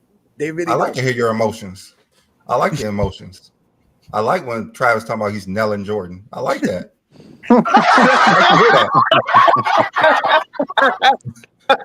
I like to hear how he really feels. You've never seen any form of formula. James. WB Lee honesty, bro. No Vaseline. Yeah. Hey, I need y'all to stop. Go ahead. This is getting weird now. Because we all know the only emotional person was B. Lee last night when he was trying to make Kobe Bryant top 5. We also know he was. I don't know what I said wrong. You also know, refuse to answer this question, B. Lee. Who's more skilled, Kobe Bryant or LeBron James? Answer the question, damn it. Inquiring minds want to know. I'm gonna mess with you every time I come up here until you answer it. Okay. I'm not gonna let you come at Brandon, and you still don't name nobody in the top on this list who's a New York Knicks, okay? Nope. Until the Knicks is on this list, I don't want you to say nothing to Brandon, okay? Isaiah Thomas was a Knicks coach. It says a Knick on this list. Isaiah Thomas was a Knicks coach. Oh man, John, you ain't shit. Every time you mess with me, John, I just want you to know. I want that to echo in your ears. You ain't shit every time you say that. I just know it's a Chicago Bull on this list. That's all I know. Can I just point out that the day Nick get on this list, John, when it did happen, I'm gonna get your ass, John. I'm gonna say, there you go, right there. Okay. Point this out really fast. How long have we been doing this? When Mike, so comments like this from Mike DeChamp, like, I'm okay. You guys say this list is in this formula is garbage, but they've had the same formula. How many years have we been doing formulas like this, lists like this? Not one of you guys are quick to say it's garbage, but no one has come up with any type of a rebuttal formula or their own idea, like a list to say, here's my idea. You guys are completely safe in the comments. No original thought. You just criticize, but again, you have no substance behind it. That's why we, don't take it seriously. Well, it's easier to criticize somebody else's formula than come up with your own formula yourself. Yes. Also, pay attention, I Mike. criticized my formula the whole goddamn episode. The reason we all said your formula, we like the formula. We like that you put the work. Your results were funny. I think your results it was weird. It was your results. That wasn't my This results. rookie of the My year. results had names that you wouldn't think of, just like this list had some names on like Duncan. Duncan was on my list. He was number 6. Yeah, Mike don't like the list because of the 70s was garbage, but he wants to throw Wilt Chamberlain 70s Finals MVP in there that didn't count blocks and didn't count steals. Again, we are going back 50 years, Mike. Can you know how to count? Where do you go? Where's the stop-off point if you go back 50 years from 2025? So where's the stop-off point? It would be 1975, 1974. That's what we're doing. We went back 50 years. It's called the height. Pay attention. What makes Tim Duncan the best Finals MVP ever? His stats. He averaged 21, 17. Okay. Let me go back to his numbers again. In 2003, he averaged 24, 17, 5, 1, and 5. So he scores across the board. Huh? Put the formula numbers up and repeat that so he can see how it would look compared to the greatest. Now repeat it. Okay, the formula again, and the numbers for him would be the 24 points versus 41 points, the 17 rebounds versus 19 rebounds, the 5 assists versus the 14 assists, the 1 steal versus the 3.5 steals, and he has the 5.3 blocks per game, which nobody's nowhere near him in this category. The closest is 3.9. Yeah, so Timmy was arguably their best passer, definitely their best defender, and he was their best scorer. But I mean, that's insane. Probably the most well-rounded. David Robinson numbers for him while putting up his own. Dude, 5 and 5 blocks in this era is crazy. I believe Hondo made the top 30, if I'm correct. No, Hondo was. I'm sorry, yeah, it was late in his career. So Hondo is 36 on this list. He scored 3.86 in 1974. Which, to be honest with you, the 1970s team actually have a disadvantage because a lot of these players, they played a lot of team basketball. We're talking about the 1974 Celtics. They had Dave Cowens. Who else was on that team? ML. No, it was ML. No, yeah, no, not Paul ML. Pierce. What's his name? Paul Silas. JoJo White. You know, Boston had a bunch of teams. The same thing with the Knicks players. The same thing with the Warriors. All those teams that won in the 70s were team-based teams. Even the 72 Lakers was a team-based type of thing. So, yeah, again, you know, the 70s was great. Wade, LeBron, Tony Parker, and Kawhi are on this list, and they all have been teammates of each other. That's crazy. That's true. That's true. That's I mean, crazy. there's some teammates. I mean, we can say the same thing for Magic. Worthy, you got Murthy there. You got Kareem there. You know who don't have a teammate on here? We know. Yeah, we do know. We know why. And we know why. What team did he play for? Walton and Jordan. It wasn't the Knicks, John. I tell you how much. It wasn't the Knicks. That is a fact. My Knicks, man. My Knicks are home, bro. That's a fact. Y'all not gonna keep triggering Knicks, man. Walton I and can't do Jordan this. is the only top 5 Rose, stop that. You know, Patrick Ewing averaged 5-point-something blocks in his finals. In one finals. They don't like Bill Walton. Bill He didn't Walton have was out Finals there. MVP, sir. He didn't have the Finals MVP. No, I sir. know that, but I'm just saying that. You know, his blocks was crazy, though. Just so y'all know, if Starks hits the 3, you know, it's a different story, right? If ifs and buts were candy and nuts. I am looking for somebody to want that Patrick Ewing smoke since it's so easy. He's the most overrated player. A lot of y'all was saying he's the most overrated player of all time. I want somebody that wants some Patrick Ewing smoke. It should be it's an easy work, right? Should be easy. Oh, my question was answered. I saw 13. I get this is a pure math formula, so it is what it is. He says a pure math formula that bothers you. You guys can't No, count. it doesn't bother me. No. Look, I'm a mathematics guy, man. I was calculating seconds in a day back in first grade. So I get it, Ro. You don't need math to figure out if Frank Bukowski has a good up and under. Now we understand. He averaged 17, so he was scoring some way. So now numbers matter. Now numbers matter. See. Now numbers always matter, bro. Numbers always matter. Like I said, I'm not gonna beef because it's a math formula. It's cool. Wait, how is Patrick Ewing overrated? Like, I've never heard anyone say that he's like a top 15 player. Lamont said he's one of the most overrated players of all time. I mean, jeez. I mean, where do people have him though for him to be overrated? They had to cheat for the draft just to draft Patrick Ewing. That man is great. Man. Well, they didn't want to send him to Sacramento or Indiana. What would have been? He's what, like a top 30, like a top 30 player. I mean, I thought we were talking about champions. But y'all brought up the Knicks taking shots because y'all saw a couple of Knicks fans in the Johnny, what was Kawhi's 2019 stats? In 2019, Kawhi Leonard put up 28.5 points per game, 9.8 rebounds, 4.2 assists, 2 steals, and 1.2 blocks per game. That was such a great series. Yeah, he played great. Shooting 43% from the field. KD got hurt. Clay got hurt. That was a lucky ass chip. Fuck them boys. Now we talking about injuries, huh? Yeah. I mean, y'all can get mad all y'all want to. It's nobody's fault that the player y'all think is the greatest player of all time doesn't measure up to the greatest player of all time. That's just the fact. Oh Lord, and ABC numbers, we get it. What NBC numbers? What NBC numbers? ABC points, rebounds, assists. More a point. The top 5. ABC points, rebounds, assists, steals, blocks. We get it. I understand. All right, what else should we use, Ro? Efficiency, 3-point efficiency. All right, how are we going to grade Shaq's 3-point efficiency to Stephen Curry's? Is that fair? Right. That's true. But use total shooting. Total shooting is the equalizer. Again, is it fair to compare Shaq's field goal percentage to Kobe Bryant's field goal percentage? No, but you can use CS percentage. Total shooting percentage is sort of the equalizer.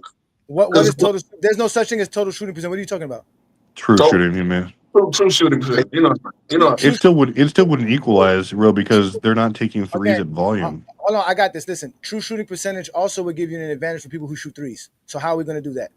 I get it, but then it would also give an advantage to people who get most of their work towards the basket.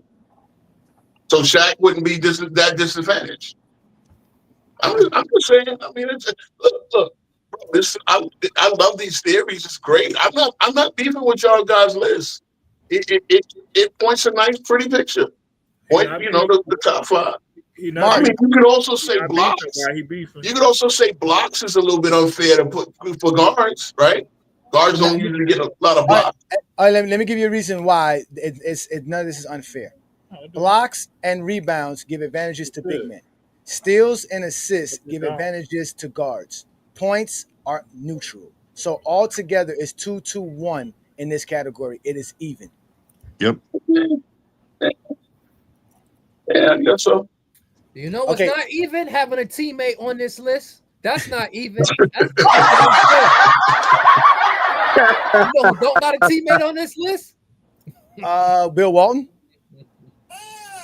Like I said, Jordan and Walton. Bill Walton played with Bird, didn't he? In the finals. Don't have a teammate that's on this list somewhere. Let me address Mark S here, who says turnovers and missed field goals. I ask you, Mark, who is the greatest player for the least amount of turnovers in NBA history and missed field goals in NBA history? Then we'll answer your question after that. Here we go again. How many games played in that series? We didn't do that because you don't want to give somebody an advantage for playing 7 games to someone who played 4 games. When you really played 4 games, you swept somebody, and you played 7 games, you really didn't. So we didn't use totals, which is why we took totals out of this. We just kept it to per game averages. Mm-hmm. And one of the tiebreakers was if you had the same game score, then I would use your totals. Wait a minute. You said you didn't use totals because people didn't play the same amount of games, so totals is not a very accurate way to use it. Did you? No, that's not what I said. I said because somebody who would won in 4 games would have a disadvantage compared to someone who had to take 7 games to win their 4 games. So the player that played more games will have advantages to have the more. No, the player that took less games to win to 4 games. It's not about playing games, it's about winning because it's 4. You have to win 4. I get it's what about you're winning. saying, but It's not the point same. No, is, you didn't use playing a game and because playing a not game and everybody winning a played game. the same amount of games. Yeah, playing a game and winning a game are 2 different things. Yeah, if you play the game, you don't playing have to more play games. More. Playing more games means you're better. Not if you're losing to have to play more games. Doesn't matter. You're playing. The games are played. I'm just saying. No, for the playoffs, it's different. Yeah, exactly. The playoffs is different. For regular season, it's not. It's different for the playoffs, but it's still a game played is a game played. The more games you play, the better you are as a player. This is just for one series, not for a career. I mean, one thing I love is that steal on Barkley and then the steal on Malone just counts as like one steal, like when it was like one of the most epic steals of all time, or 2 of the most epic steals of all time on MVP level players. It wasn't more epic than anybody else's steal in the finals, such as Dennis Johnson steal in the. Well, no, that wasn't in the finals. That was in the Eastern Conference. Or anybody else's steal. No, Bird had an iconic steal as well. You know, Johnny Most called that. We all know that gravelly voice. Mm-hmm. And then we know like LeBron's block was iconic as well, but that doesn't make it doesn't mean one's better. Again, we remove our biases by going off of the raw data. The raw data should be enough. We do not need your sugar Kool-Aid in our water. We are thirsty. We do not want your sugar Kool-Aid. No, I don't. I could throw some Gatorade about it. We don't need Gatorade. Cool. Water hydrates us better than anything. We do not need your sugar water. Hey, if let's just talk about the finals, not the New York Knicks stuff, please. Hey, King John, you got the New York Knicks on your mind, bro. We haven't talked Knicks in about 10 minutes. I'm from Chicago. What you think we do? Reminisce on when y'all had to go. What we think about? The Knicks was up 0-2 on us in '93. Who won that series? I get it. You know, Ewing is the only person to make more shots in a series than Michael Jordan. Who won that series? I understand it. Y'all won a series. Charles Smith can't walk the streets to this day. It's about wins and losses. Charles Smith's son came on TikTok. He got tore up by Knicks fans. And we're supposed to be talking finals, not Knicks. Okay, so let's ask Dream Money could buy this right here. He says the formula so ABC 1, 2, 3. I know it brings you back to when you were in school and you actually thought you graduated, but they just pushed you forward. So let's get you understanding this. It would indicate Iggy's finals was more impactful than Chauncey Billups.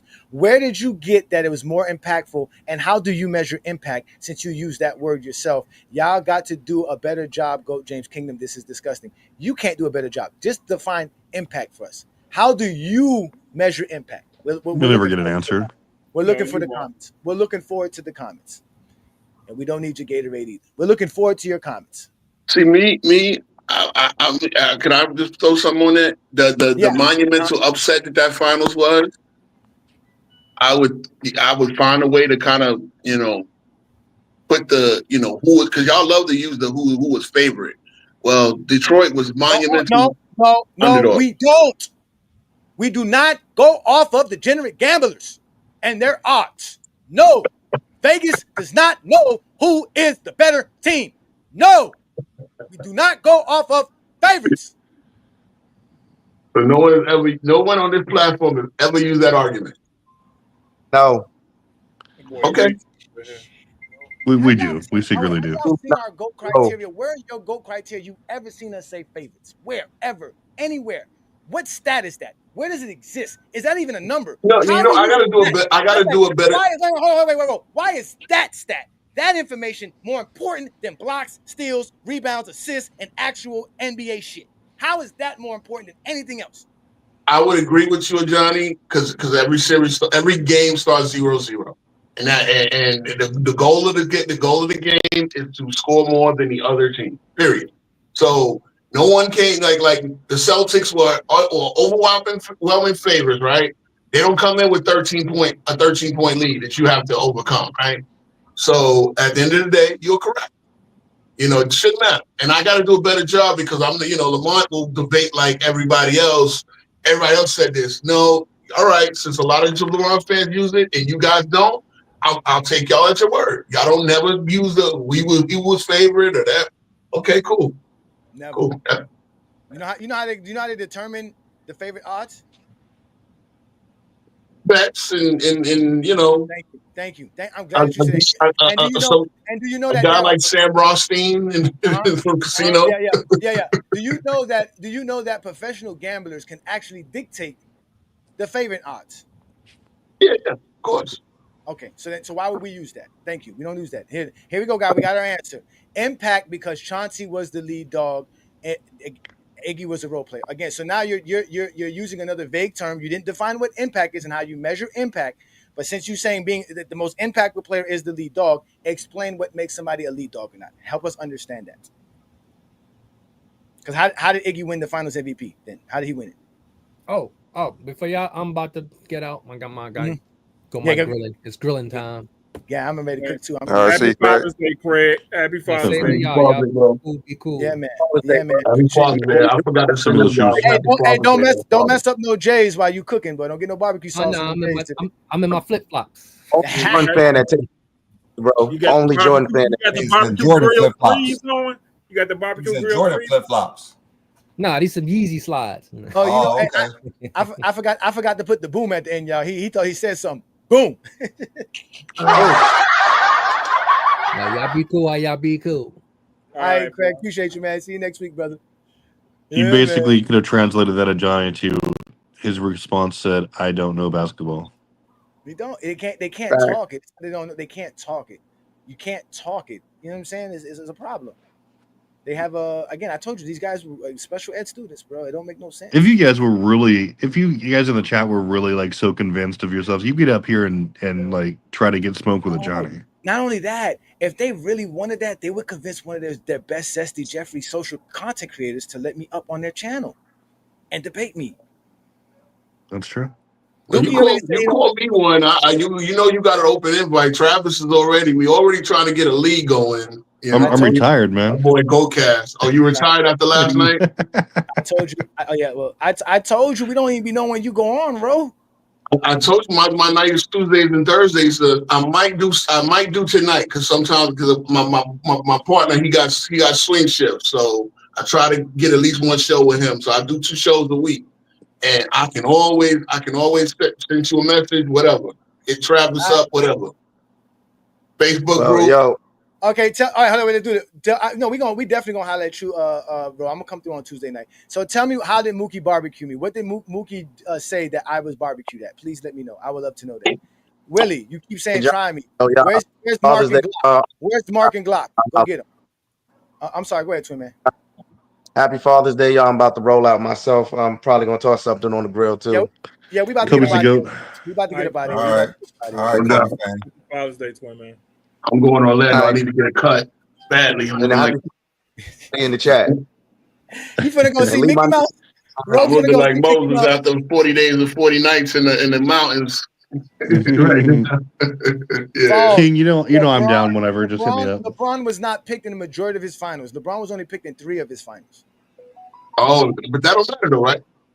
No, I'm talking about for him. He thinks that we don't like it because he thinks like it hurts us. I'm just telling him LeBron was only picked in 3 of his finals. He was only picked 3 of his finals. But what they're talking about is that LeBron James has been so great that people expect him to win. And that's why I realized you guys all hate LeBron, because y'all are all degenerate gamblers and y'all all thought LeBron was going to win 10 NBA titles and he didn't. And now y'all mad because y'all lost y'all money. Yeah, John. Yeah, ideally. I won a lot of money in 16. I'll tell you that. Did you? I could have paid. Okay. Rent. How did he barbecue me with a vague term? Elite shot creator. I proved that he was an elite shot creator. There's plenty of people who know basketball, including Gilbert Arenas, who told you that Dookie don't know what he's talking about. He didn't barbecue me there. He got barbecued on there.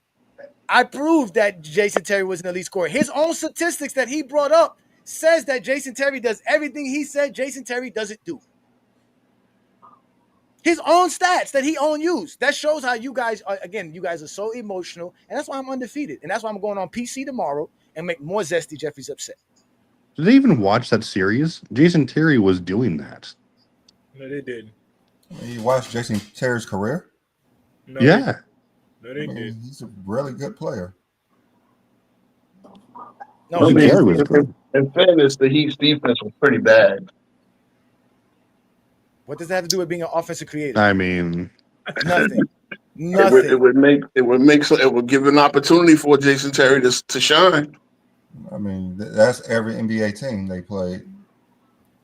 Really? I mean, I don't know why y'all think that Jason Terry only played good versus the Heat.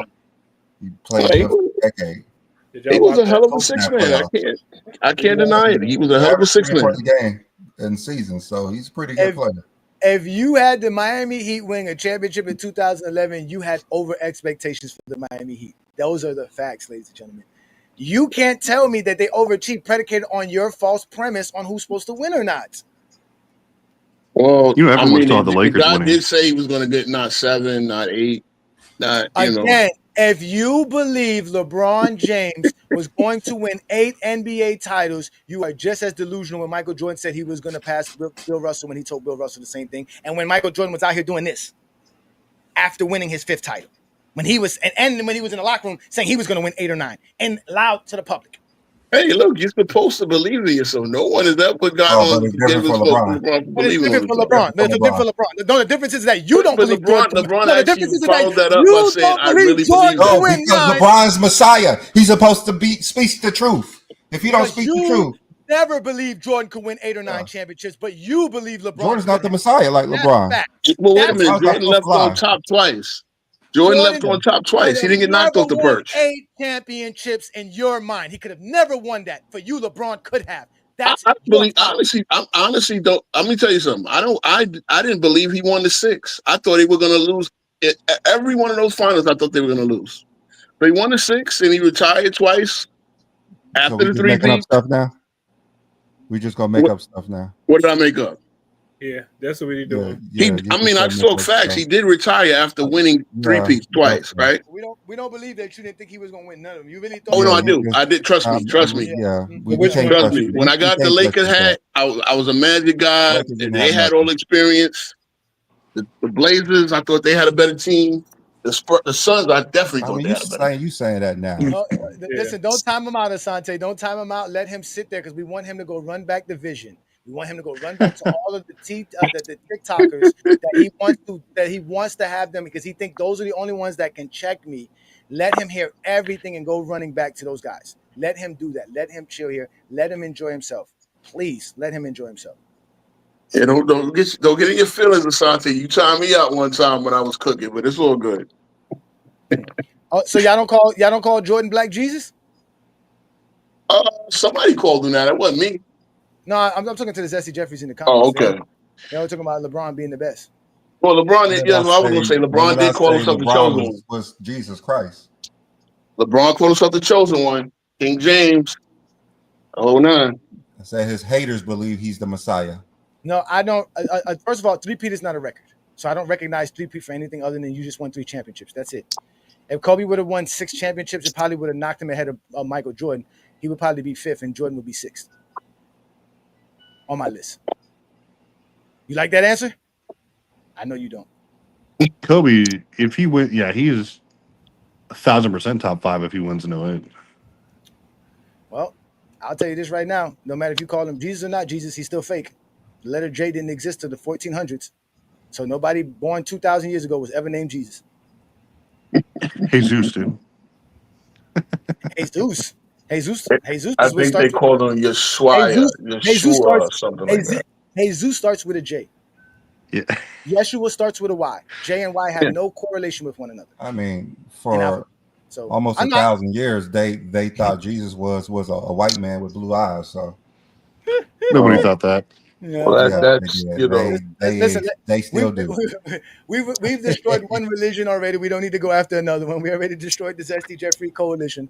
We don't need to go after the Christians. We'll leave that alone today. So as you can see, once we tail away from talking basketball and start talking about other stuff, the Zesty Jeffries have won. They've disrupted the show. We're no longer talking basketball. We're talking some other nonsense. So we're going to end today's show with, again, the top 50 greatest finals performances of all time. Again, all players were graded towards this finals performance. These are all the greatest performers in each statistical category. So Michael Jordan scored 41 points in the finals. Walton had 19 rebounds in the finals. Magic had 14 assists in the finals.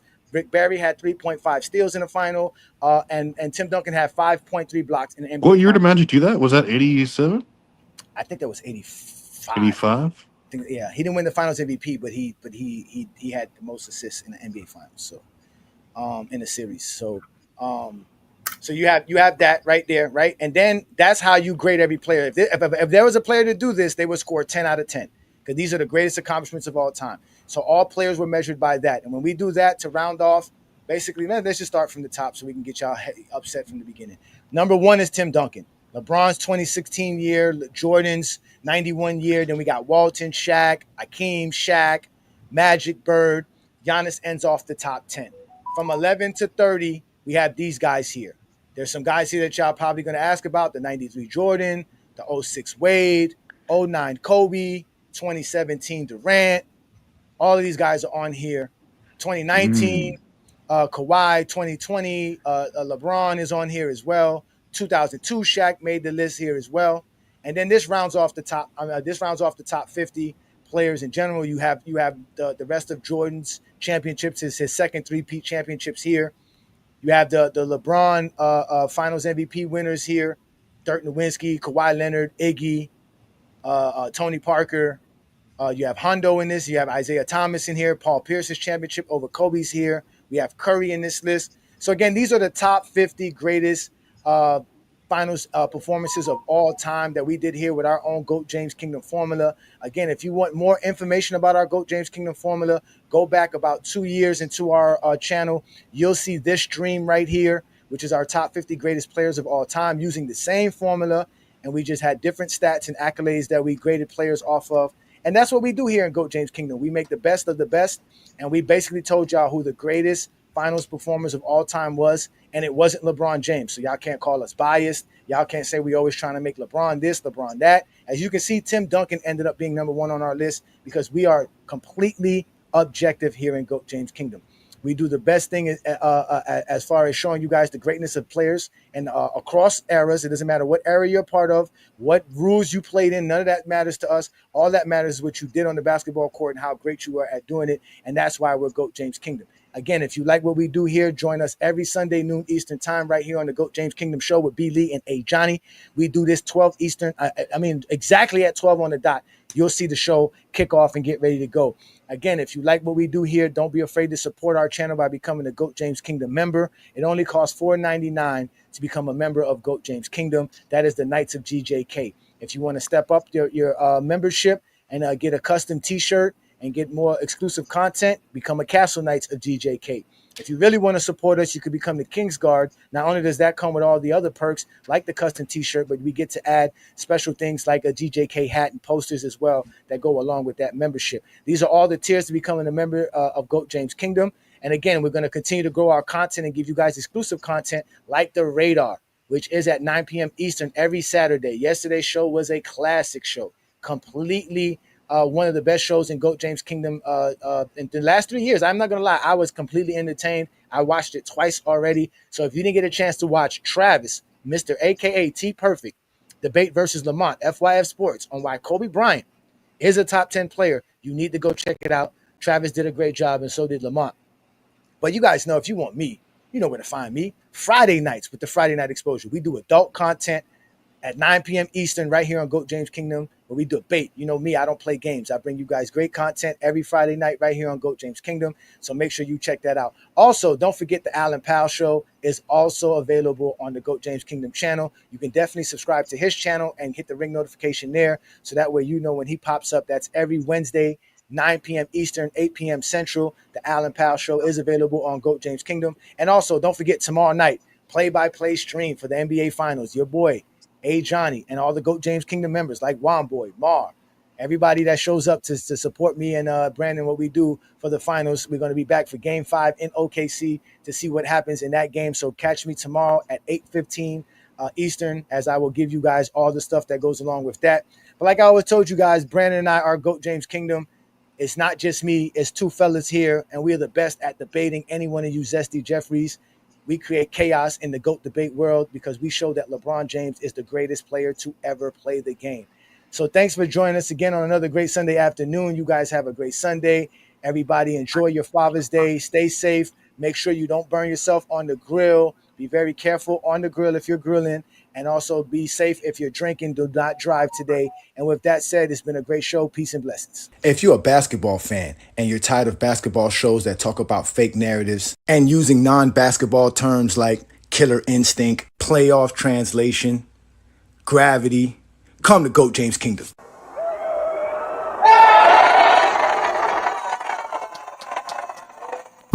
Welcome to GOAT James Kingdom, where basketball lives forever. You get to enjoy B. Lee and A. Johnny talk basketball every Sunday noon Eastern Time right here on the GOAT James Kingdom channel. Support by subscribing and also check out the membership at GOAT James Kingdom.